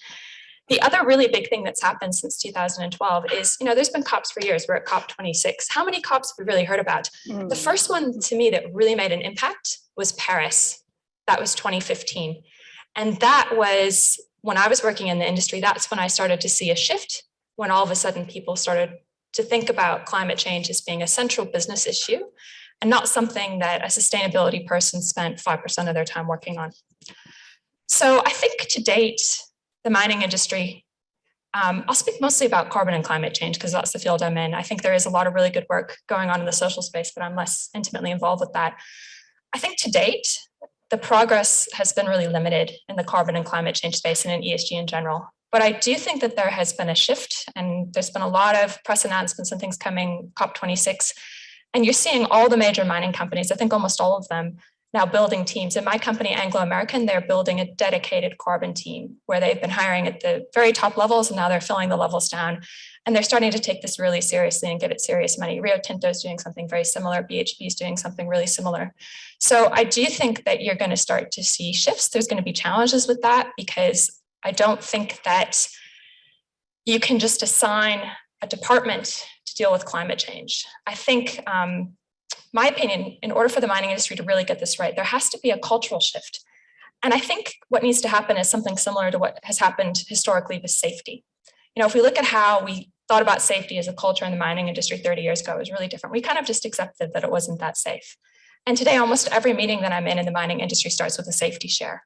I think we need to get to a point where almost every meeting in the mining industry starts with an ESG or a carbon share, and it needs to infiltrate the whole company and not just be isolated to carbon teams. If we can achieve that, then I think we have a chance of success.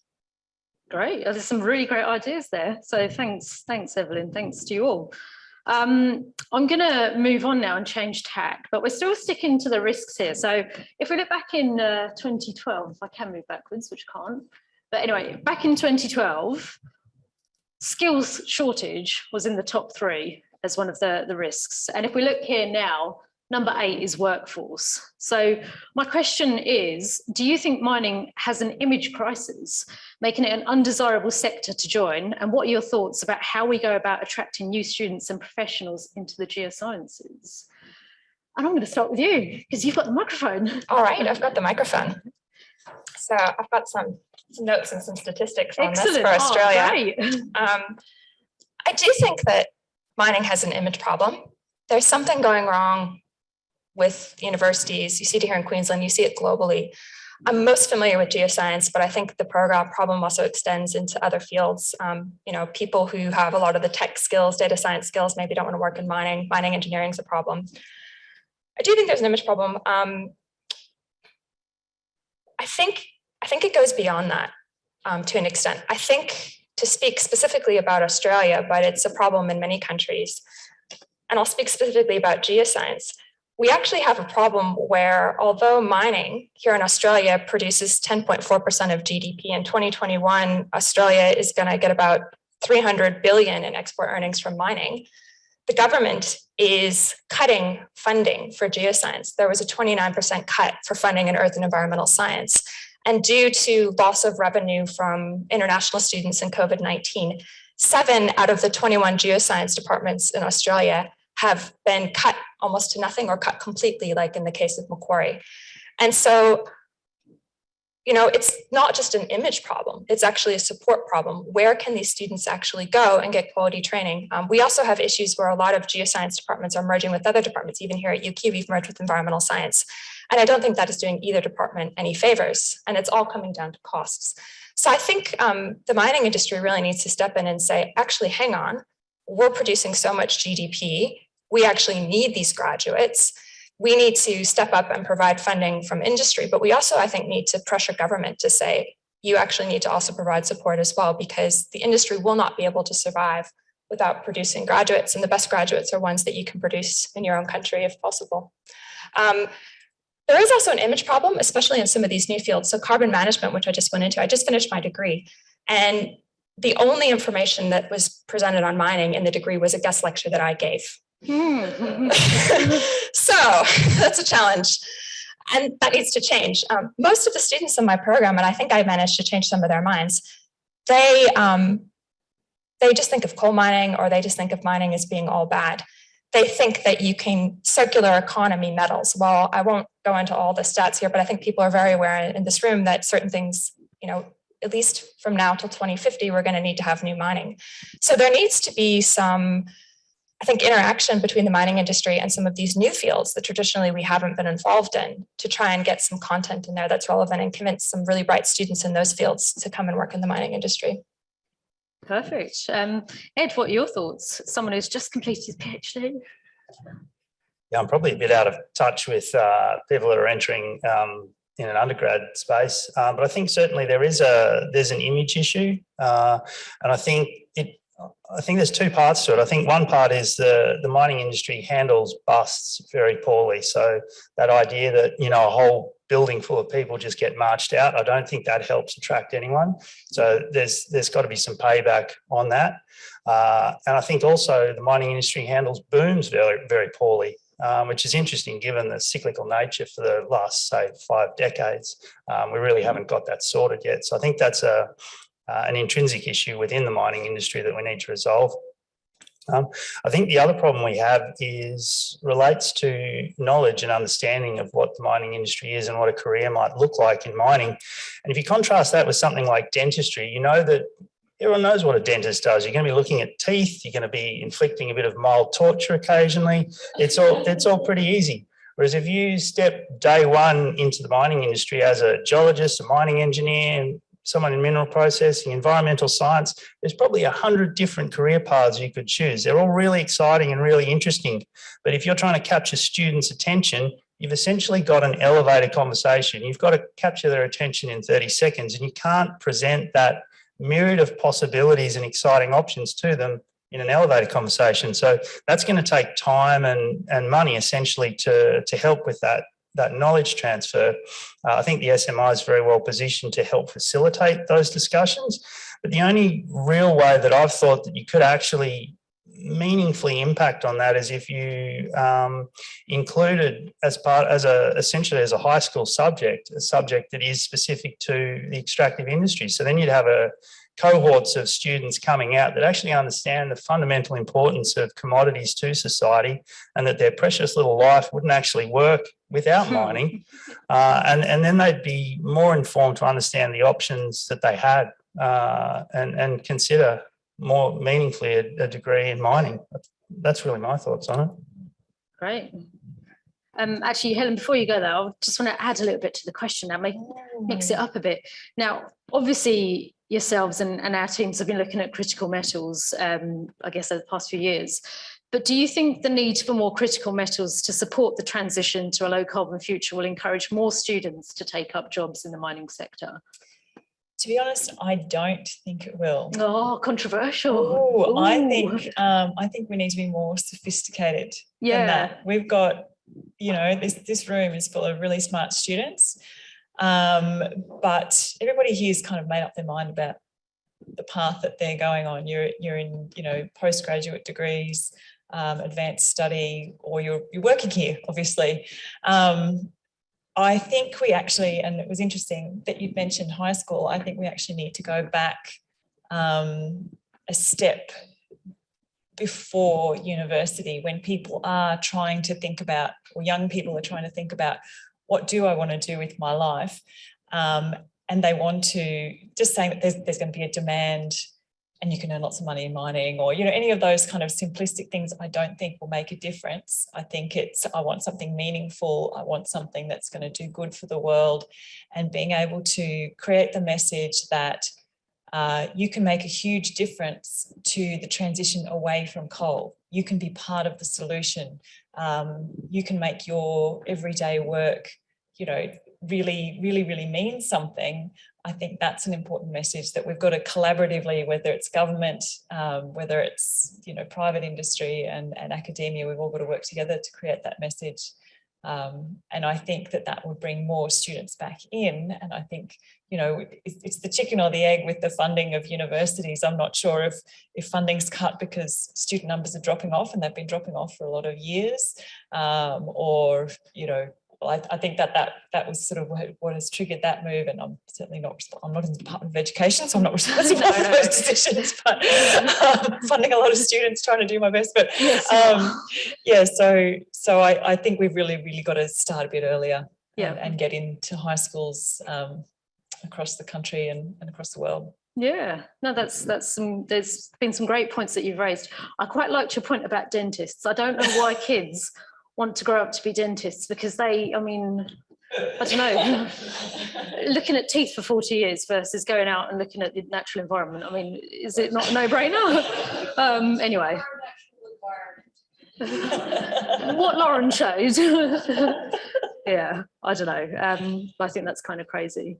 And I also think that the point about, communicating that it's more than just, the person who's going to, push the button and blow up a face or do the login. There's so many skills that are sort of involved in the mining sector. I think, was it the Mineral Council of Australia who put out that diagram a little while ago, and it just showed all the different jobs associated with mining. And it was really good. Obviously it was from accountants to business managers to, even people who manage the social media, which obviously, all the kids these days want to be influencers, right? So maybe that might sort of get them in a little bit. I guess Nathan and I took our kids off to, an impromptu field trip. And the kids were sort of talking about, maybe one day we'll have a mining company, Pabaka Fox Resources. And I was like, yeah, maybe not. But my older son was, he wants to sort of be the next David Attenborough. And he was a bit like crestfallen. He was like, oh, there's no job for me in that. And I'm like, but there is, because obviously you need people who work in biodiversity, who work in ecology. All of those skills are sort of necessary for mining. So I suppose, we do need to sort of be getting right back to that early stage and making sure that we communicate appropriately and do that outreach, which I know many people here are involved in, which is great. Excellent. So I guess my final question was thinking about the future. So obviously I showed you 2012, you got 2022 here. Media's been talking about COP26, but I don't want to go that far in the future. I don't want to talk about Earth 2050. I want to talk a bit shorter term. What do you think that diagram is going to look like in 2032? If you had to predict what the top three would be in 2032, what would you predict? What would your predictions be? We'll start with Ed this time. I suspect it'll be largely unchanged for the top three. I think it will take more like 2 decades to resolve our trust issues. I think we need to have made a lot of progress in 10 years, but I still think that those top three are going to be very similar to what they are in this round. Okay, thank you. Thanks, Ed. Helen? I think I partially agree with you, Ed. I think we will still see climate change, decarbonisation, social governance issues up there, if not in the top three, at least, very, very close to it. That's a long-term problem to sort out, and it's not going to go away quickly. But as we do, I would hope, fingers crossed, that by 2032 we're well on our way to that decarbonisation goal, moving away from coal-fired power in Australia towards alternative sources of power. But I'm going to throw that power thing in the mix. I think that at the moment, currently in this year, we haven't yet solved power issues on an industrial scale using alternative energy. We don't really have a suitable replacement for coal. I'm not sure, what that's going to look like. Can we come up with place-based solutions? Can we introduce nuclear power into the mix? That's not popular in Australia, but a lot of other countries are relying on that to achieve their decarbonisation goals. We don't make effective use of wave energy in Australia. I was having that conversation with Helen Bostock from the Department of Earth Sciences the other day. She had some ideas on that. So there's a lot of different things that we're either not doing effectively, or individually can't meet our power needs. And so to mine the volume of material that we're going to need to achieve decarbonisation, I think that's a real problem and a real risk that we're going to have to address at some point. Thank you. And finally, Evelyn. I agree. I think the risks, the top three will probably be the same, but maybe the wording won't be quite the same on them, and maybe the emphasis about what's important kind of within those risks may change a bit. I would love to say that we're going to achieve our decarbonisation goals by 2030, but I have a feeling we might be a bit behind. And so the pressure might really be on to achieve that. The other thing that I think is coming, and actually there was a pledge to end deforestation by 2030, which by itself is a big kind of thing in the ESG category. It also has carbon implications, because something that the mining industry really doesn't do by and large right now is account for their scope 1 emissions from deforestation. That was the topic that I studied for my MSc. And I think if you look at certain types of mining, nickel laterite is one, for example, where it's mostly in rainforests. If you actually look at the scope 1 emissions from the deforestation, it can be substantial. And if we're required to account for that, and we're trying to reach carbon neutrality, there may be a bigger emphasis on trying to avoid that deforestation or focusing more on revegetation, that sort of thing. I think that may become a big focus by 2030. The other thing that I think will be really important and is starting to just hit us now, and you're just starting to see some of the first industry positions in this, is the impacts of physical climate change. I think it's hitting us now, and I think it's really going to be hitting us in 10 years. And that will impact a lot of things. You know, we may see water rising to the top. That may be our #1 issue by 2032. But what's fascinating to me is a lot of these top risks, they're all interlinked. They're not individual. And so, you know, we shouldn't focus on one, whatever one's at the top. We actually have to focus on them all together because they're related to each other. Perfect. Well, thank you. I think we're out of time now for the panel part of this. So I just want everyone to thank our 3 excellent panelists for their time.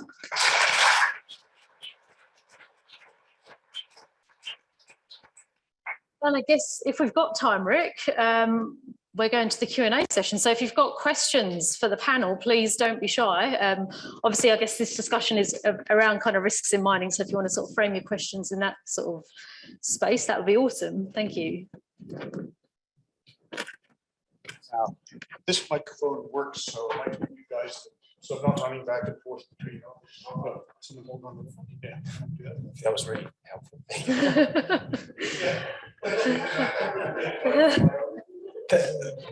Thanks, Nathan. Thank you to the panel. I came in a little bit late. Apologies, I missed a little bit, but I just caught that last bit, and I wanted to rephrase the question very briefly that Anita just asked. There's a couple of climatologists on the periphery suggesting that, you know, we've got very small, lowest sunspot activity we've had. I'm going to give you a scenario where in 2032, we've got a mini ice age. The average temperature all around the globe has gone down 2 to 3, maybe 4 degrees. Can you answer the question again, Anita's question? What are those top 3 or 4 given that scenario?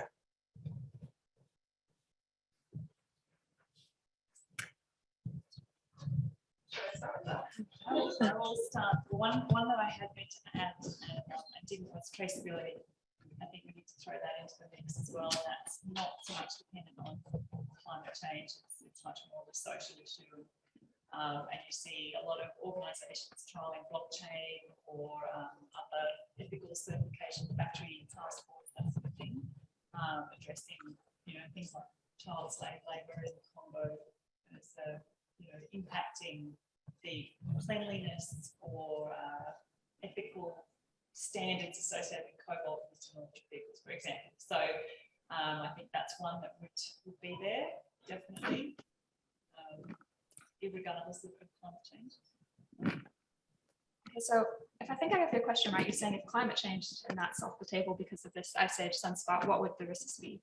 One that I wanted to discuss, but didn't really get to under skills forces. I think despite some change, but not enough change recently, I think diversity is still an enormous issue in the mining industry.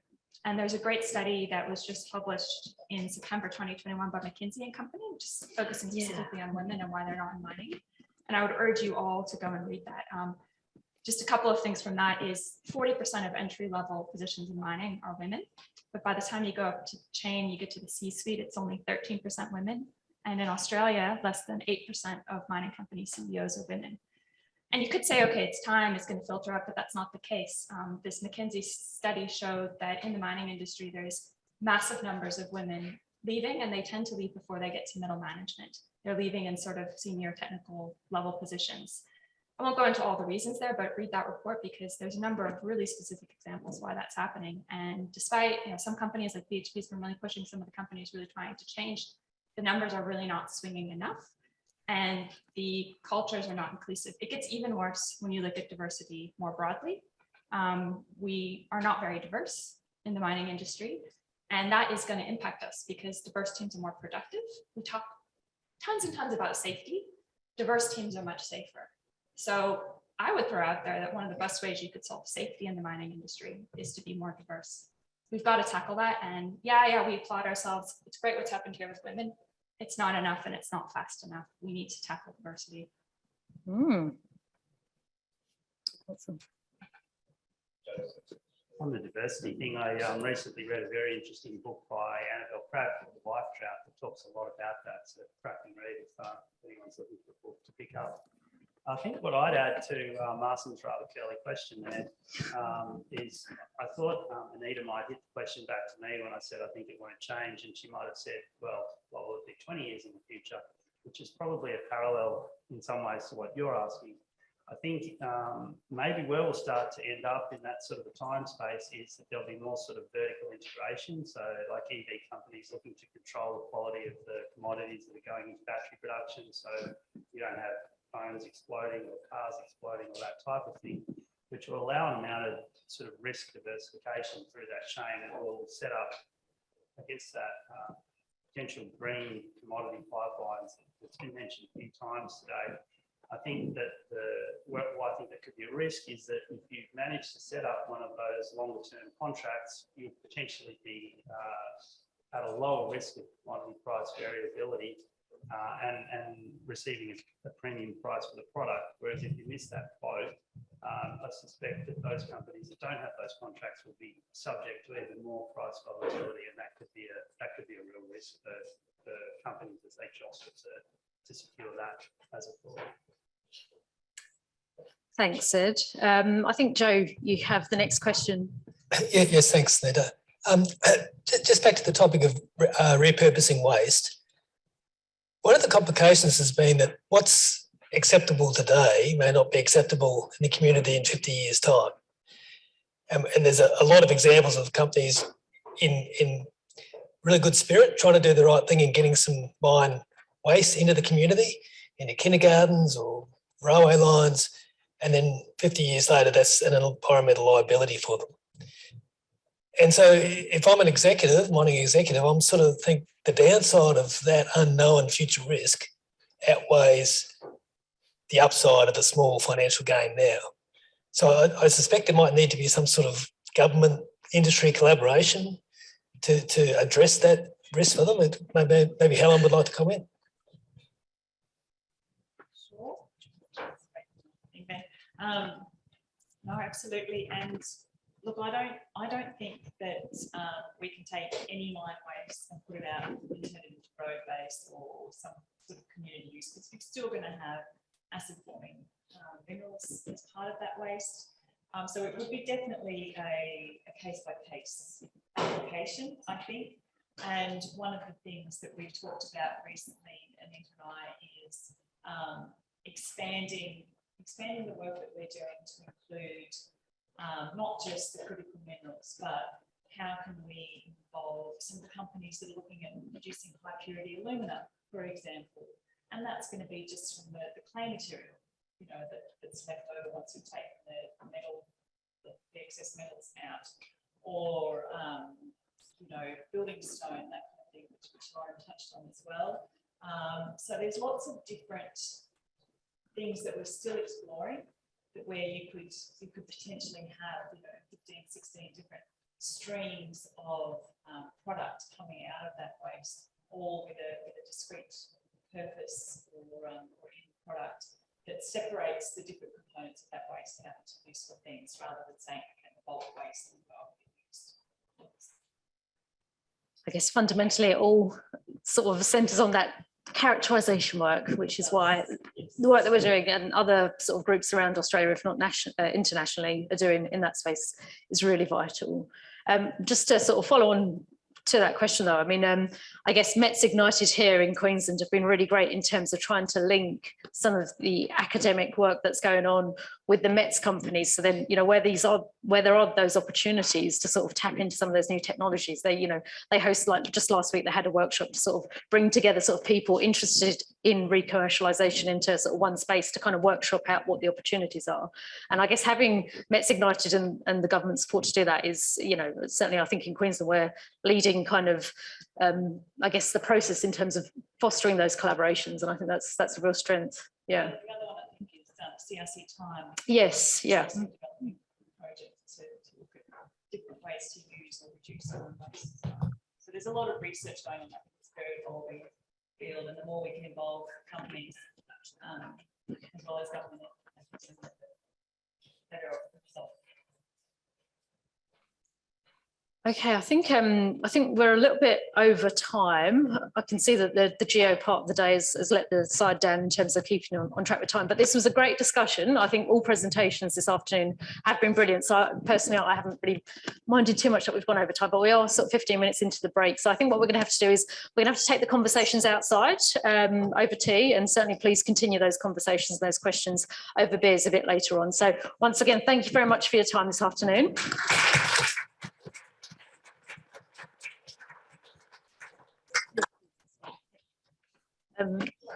We're due to come back in at past.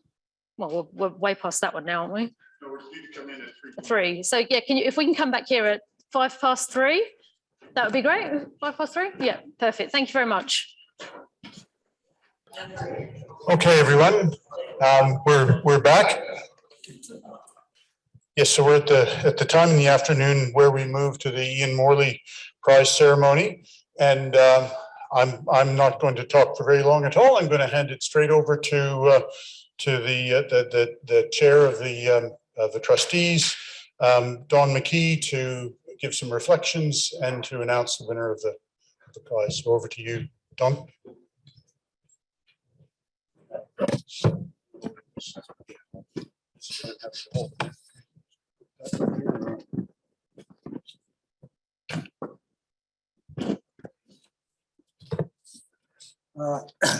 Thanks, Rick, and good afternoon, everybody.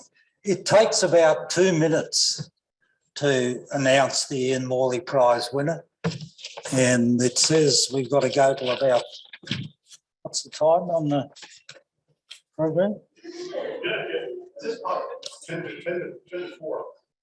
10 to 4 till, yeah, 10 to 4. So what are we going to do till 10 to 4 when the drinks come on? I've no idea. It's not going to take as long as that. But if you'll indulge me, before we get to Ian Morley, I'd like to make a few reflections on today. For those who don't know me, Don McKee's my name. I've been associated with the JK directly since 1968, which is a hell of a long time. First as a student and then subsequently at the JK and other things. And I want to give you Rick gave you a little background to what's happened today. I want to just elaborate a little bit on that and give a couple of people particular praise for that. There are a lot of people. Rick thanked everybody very nicely this morning, and I won't repeat that. But there are trustees of the Ian Morley Prize. There are 3 of us. And what's our job? Well, it's to sort of look over the project, over the prize, how it's administered, perhaps reflect on how the rules might change, how it might be updated and so on. My trustees with me are Penny Stewart, who I don't think's back yet, is she? I'm sure she will be because she's hosting the drinks, and Joe Peace, who both performed this morning. Early this year, we sat down and thought about what can we make of the Morley Prize? And it was Joe and Penny who said, we want to use it as an opportunity to showcase the JK. And that rapidly became showcased the JK and the BRC. There was an opportunity there. And so what developed quickly out of that was the idea of a day spent doing exactly what today has done. And I think it's been a brilliant success. I truly do hope it's the first of what will become the standard Ian Morley days. If Ian Morley was here today, and I suspect there are only two people in the room who knew Ian, Tim Napier, Mum and myself. I think that's probably right. Ian would think this was just fantastic. And so would his descendants. So I thank Penny and Joe who had the bright ideas to help make a different Morley Day and a very special one. And I'm certain one which will become part of the fabric of the JK and BRC for many years to come, until somebody else decides to change it and update it again. It's been great. So has the JK and BRC been showcased? Absolutely, yes. They have been superb. And easy to say that, but it's true. I've been taking the notes as the day went along. Has it seemed to me, have I been impressed with what I've heard? Yes, I have. Have some of the things that have been said made me think? Yes, they have. Have some of the things repeated exactly what we worried about 50 years or 60 years ago? Yes, they have.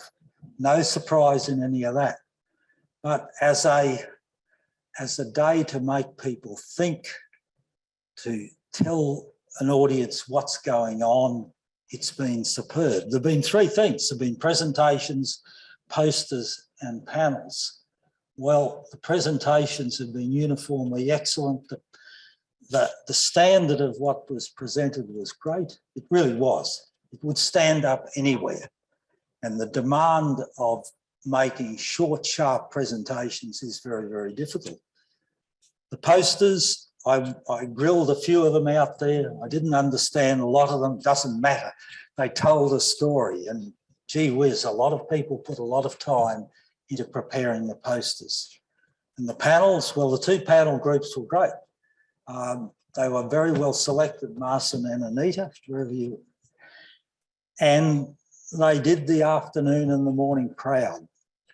They were challenging. And they're a different era, a different age from me, quite obviously. And it's so obvious that people look at things as life goes on and the years go on, the way things are seen are different. It reflects a different set of priorities, a different age group, which fortunately most of you are still part of.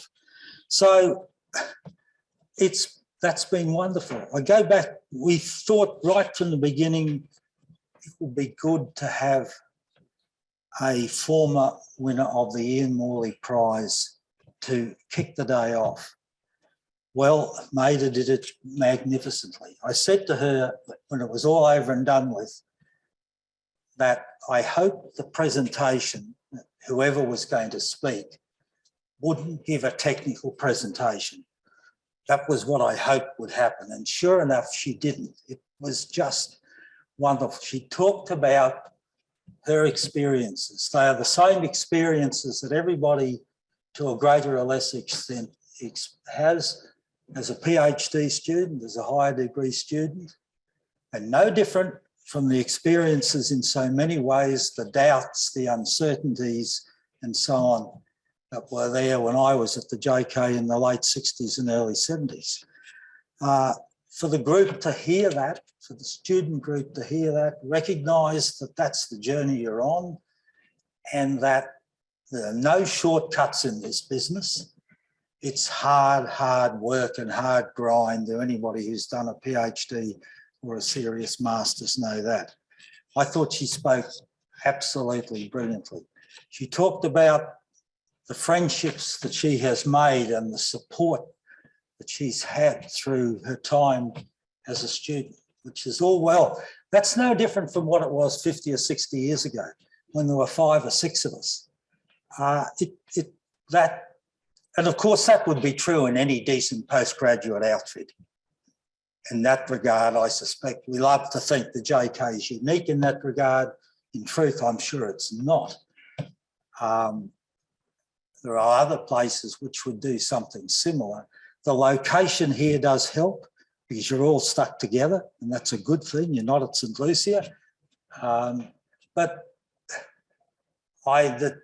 what I hope will happen to the current group of students is what happened to, largely speaking, my lot and a few after last year. Alban Lynch turned 90 last year, and we had a 90th birthday celebration for him.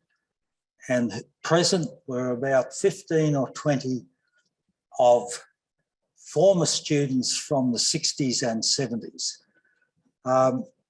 There we are, 50 years after the event. So what I'm hoping is that the group of you here now, and the ones who recently, will be able to meet together when you can get together 50 years' time, just think of that, and go back and reminisce and tell nonsense stories about all the things that happened and how you got away with blue murder and all the things that are true and which supervisors tend not to know anything about.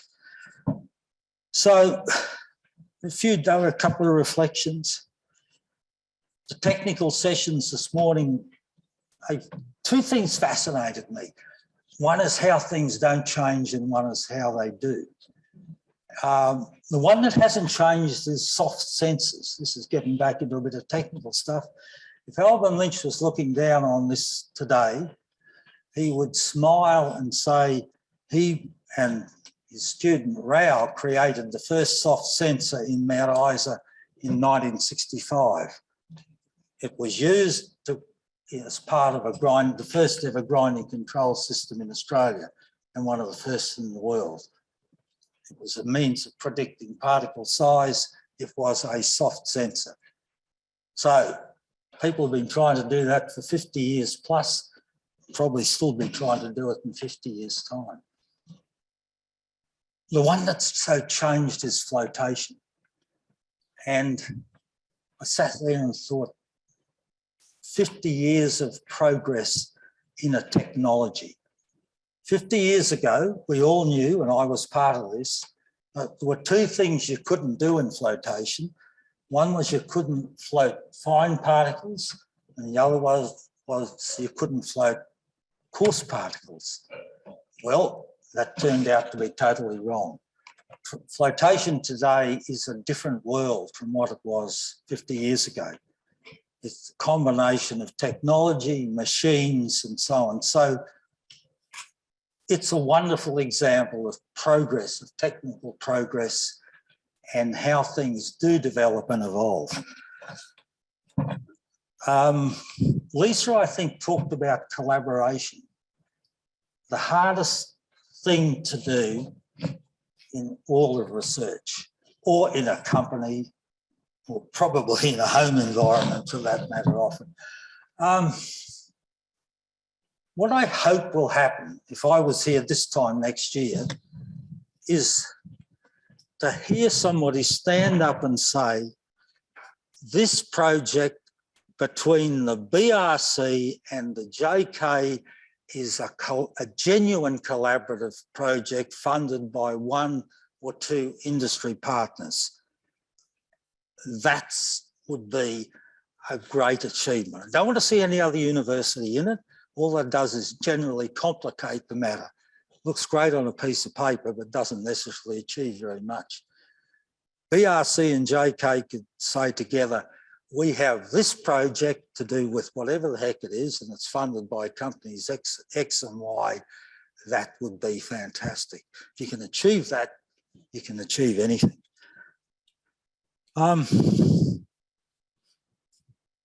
The last, and I was just about to stop waffling on and get into the real part of it. The last panel, which talked about these Ernst & Young risks, well, that's where it started. I love those things because I think largely they're not very useful at all. What struck me was in all of the risks associated with the mining industry, there was no suggestion that anything there, except in the most passing way, was to do with technical challenges facing the industry. And that's nonsense, of course. If you just listen to what Andre said, how do you mine a deposit 2 meters deep and extract the ore from that? And at the present time, the only way we can do it effectively is to bring it to the surface. Maybe one day we'll be able to do that effectively via some in situ method. Doesn't seem to be happening at the moment. Now that's the future of copper production, to be able to extract those ore bodies. It is the financial risks. Andre gave a little introduction to what that's about. So you look at those lists and I think to myself, yes, I don't doubt a lot of them are true, but from my old-timers perspective, look at that and don't ignore and realise that they ignore all sorts of real-world practical things, which are just as important as a lot of those things there. Because if those things aren't solved, then sure as hell a lot of the other ones, somebody said, I think Ed Holloway said, stop mining. Well, you will. So, but all that's good stuff because it makes you think. And that's what I think today ultimately was all about. Let me now get on to the Morley Prize. I mean, this is the 32nd year. I think I've been to every presentation, just about. I remember the first one vividly. This will be my last one as chair of the trustees. It's time. I've only been 2 chairs of the trustees. One was the inaugural one, a fellow called Ozzie Blau. When Ozzie handed over, he said he reached the grand old age of 90 when he handed it over. He said, it's time for generational change. Well, I'm not quite 90, but it's time for somebody else to take that role over, and they will. In looking at the Morley Prize and its history, it means, I can assure you, it means a huge amount still to the Morley family. Now, Sharon does a great job in keeping in touch with the Morley family. And Ian passed away in 1989. His son, Don, passed away 2 or 3 years ago. Maybe it's more now, it's hard to remember. Ian's daughter, Colin, is still very much in touch with Sharon and with me. The family looks forward to this occasion.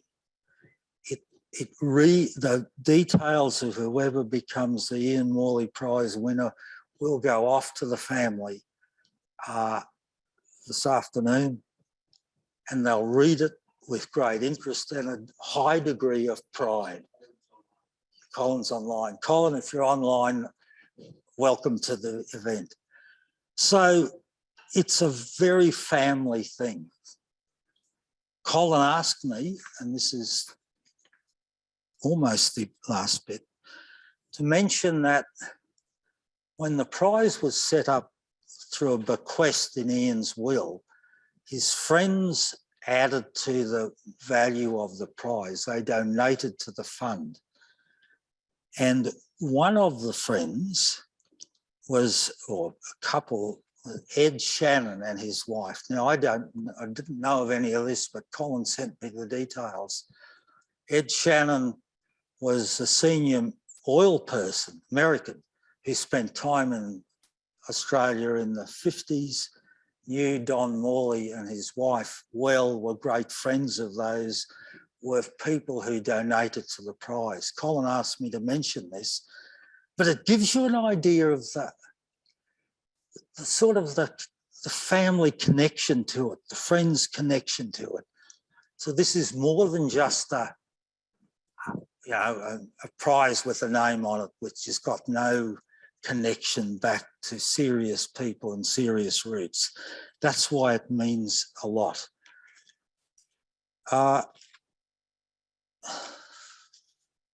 The other person who's missing today, of course, and who attended so many of these is Albin Lynch. As you know, Albin passed away a few months ago. The loss is to the community here is huge. He was at the forefront of establishing the Morley Prize, of putting it together in the form in which it pretty much is today. So we honour the passing of a great man in Albin. Bill Whiten was the year before. It's a bad trend. I hope it doesn't continue too often. That's a little bit of the history. Now 32 years old, that's something for the centre to be proud of. And I think it's always meant a lot to this centre. It always will. So here we go. We come to the Morley Prize winner for 2021. Once upon a time, the nomination for the Morley Prize winner was about 5 sentences. It now is that page and that page. And it's a background as to why the winner is the winner today. Now, I'm not possibly going to read out all of that. I'll do my best to summarise it for whoever. In the future, you don't have to write as much as that, I assure you. Just say basically, this person has been outstanding in the JK. I'll give you the name and then I'll read a few comments and then ask the winner to come out and we'll do the presentation. Is the shield here? Yeah. The winner of the Ian Morley Prize for 2021 is Joyce Sion.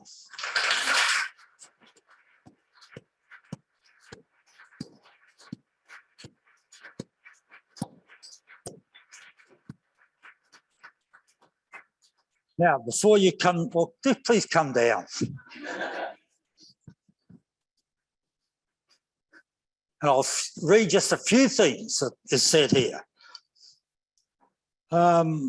Joyce's first experience of the JK was an undergraduate research student working with Kathy Evans. You all know this.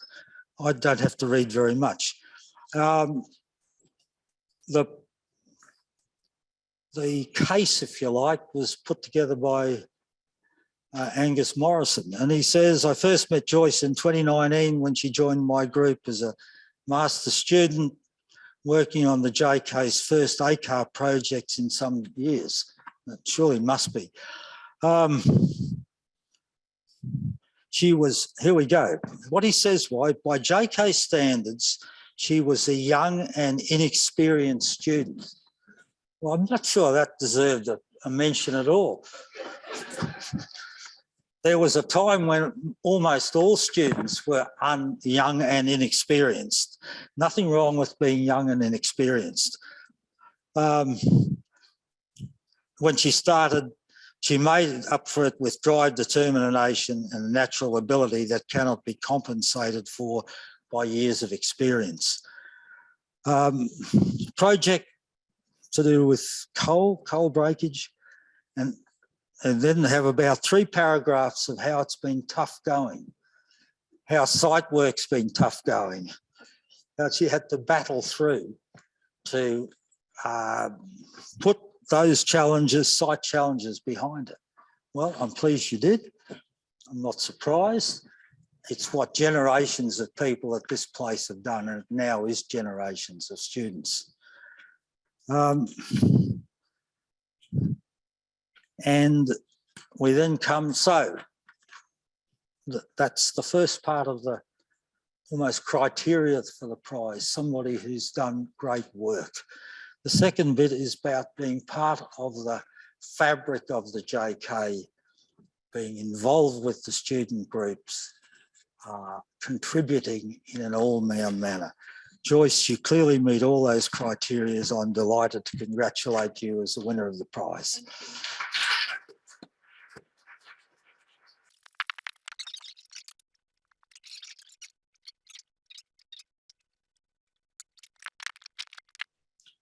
Right, so a prepared a small little speech for you guys.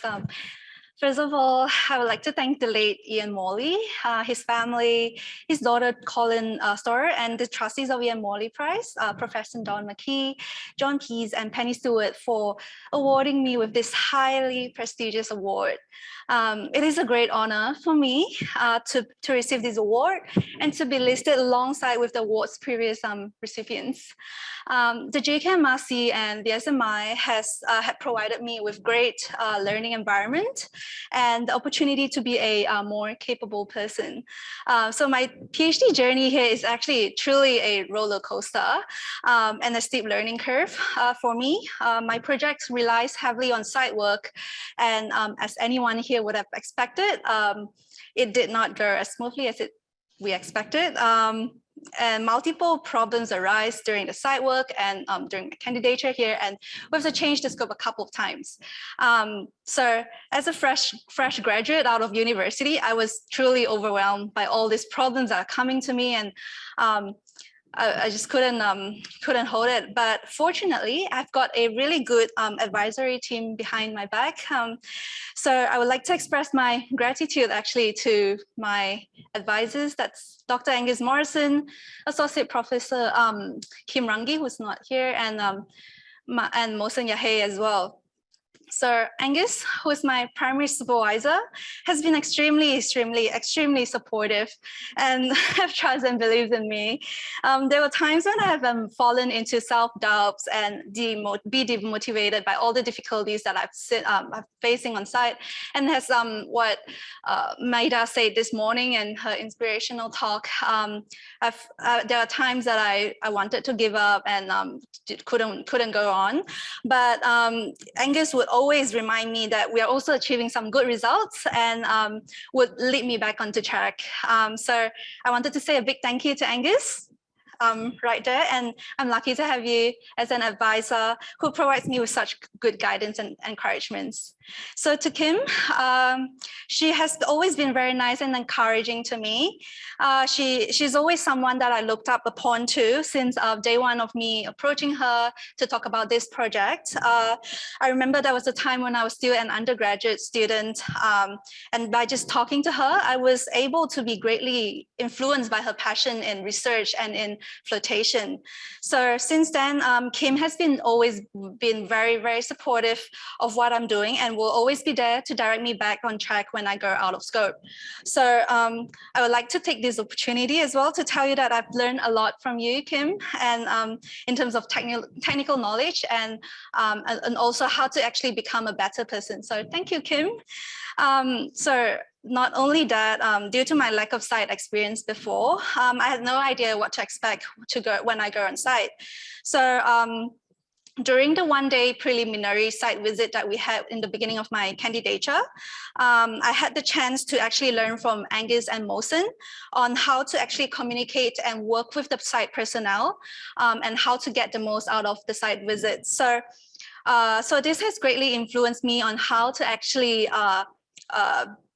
interact with the engineers and the operators on site for my close to 3 months site campaign. So Mohsen, also a big thank you to you for supporting me for the soft sensors that I'm developing, and also there to always answer my questions and always be there for providing good guidance to me, and I truly appreciate that. Thank you, Mohsen. Not forgetting Dr. Junyu Wang, who's back in China now, who was on site with me for the whole time and to assist me with my experimental campaign. It was a great time carrying buckets up and down the stairs every day. So thank you for working with me on site and being a good sister to me. So I would also like to thank Dr. Kathy Evans, Elaine Whitman, and Kelly Tell, who were my supervisors during my time here as an undergraduate student. So they have greatly contributed towards where I am at right now. So thank you. So not only that, so it's a long thank you speech, I'm sorry guys. I would also like to thank Lisa Wester, Tim Wiskara, Candice Brew, and James Gordon, so who I've learned a lot during the flotation circuit survey at Olympic Dam earlier this year. So I would also like to mention my appreciation to Karen, the librarian, who I always disturb her with my long shopping list of all the research papers and books. So thank you also to Melinda and Sharon Brundle for assisting me to getting the bookings and logistics sorted for the site work. So besides all this, I wouldn't be standing here without the support of my fellow JKMRC and BRC students, student cohort, Dr. Pierre Lois, who I was breaking 1,000 particles for using the silk machines during my undergraduate time, had taught me on how to behave and provide consistency in the work. Connery Demir, who has been constantly helping me through all the complicated concepts and design. Thank you, Connery. And my office mates, Hyla, Flavia, Ziming, Musa, Halmi, Lam, and Mara, who have been very, very helpful in in encouraging me. So, and all the other students out there who have, it's just too many names to mention, thank you so much for encouraging me and helping me through and having a good time with you guys here. And also to the mates from the pilot plant, thank you, Mick, for building my equipment. I've been hassling you with all my designs and getting you to help me to build my equipment. And thank you, Stephen and Dylan, for organizing my equipment for my site work. So finally, I would like to thank my mom and family who's all the way back in Brunei for shaping me into who I am today. It has not been an easy journey for my mom, and I hope I've made you proud today. So thank you also to my sister for bearing with me here and emotionally supporting me. Not to forget my partner, Kai, who is probably tuning in from Malaysia today. Just wanted to tell him that although we haven't met for almost actually more than 2 years now because of COVID, I've always felt that you're by my side and to support, and I really appreciate that. So finally, I would like to say that this award is not just mine, but shared amongst all those appreciated help amongst that have given along the way. And the JKMRC is an entanglement of legends and wonderful people. And I'm actually very grateful to be in this community of immortals. So I hope I have made, sorry. So I hope I have made the others to have a positive experience here. And I will continue to work hard and try my best to bring the experience I've gained here further into my journey into this field. Thank you so much.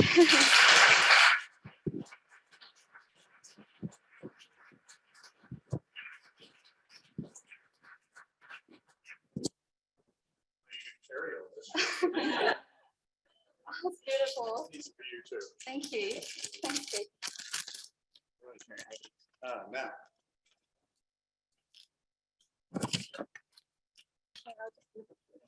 Yeah. Well, we can get that later. Yeah. We're going to take it away if you don't take it down. Okay.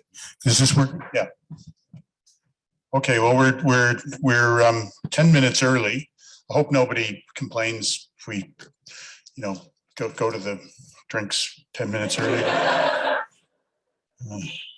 I do have one other thing I'd like to do, and that is to announce the winner of the poster competition. So we had who were the judges for the posters anyway? Nathan, Gordon, Lizette, and the anonymous person. There's one other, wasn't there?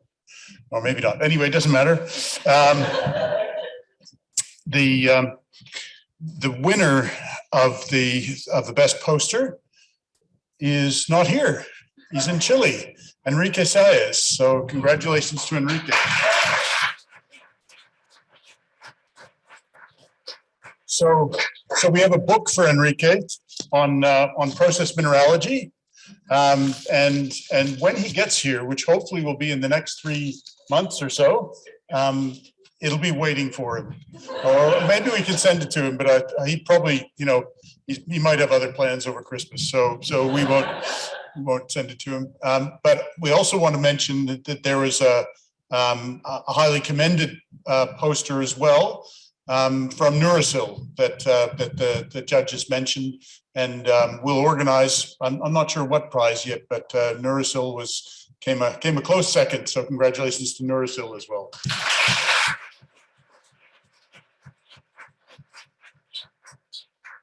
And I've vowed I'm not going to say anything in response to what Don said, but I have to say that there are already 5 projects at least where the BRC and the JKMRC are working together with 1 or 2 sponsors. So we can put our feet up for the next 12 months and just mention them at this event next year. And this event will definitely take place next year. I think it's been a great, I've really enjoyed it. It's been a great opportunity to catch up with what everybody's doing and to turn this event into something that's you know, that's much more comprehensive than it has been in the past. So thanks to everybody who presented, did posters, helped organize. I thanked all those people before, so I won't do it again. But enjoy the drinks and the rest of the evening. So thanks again.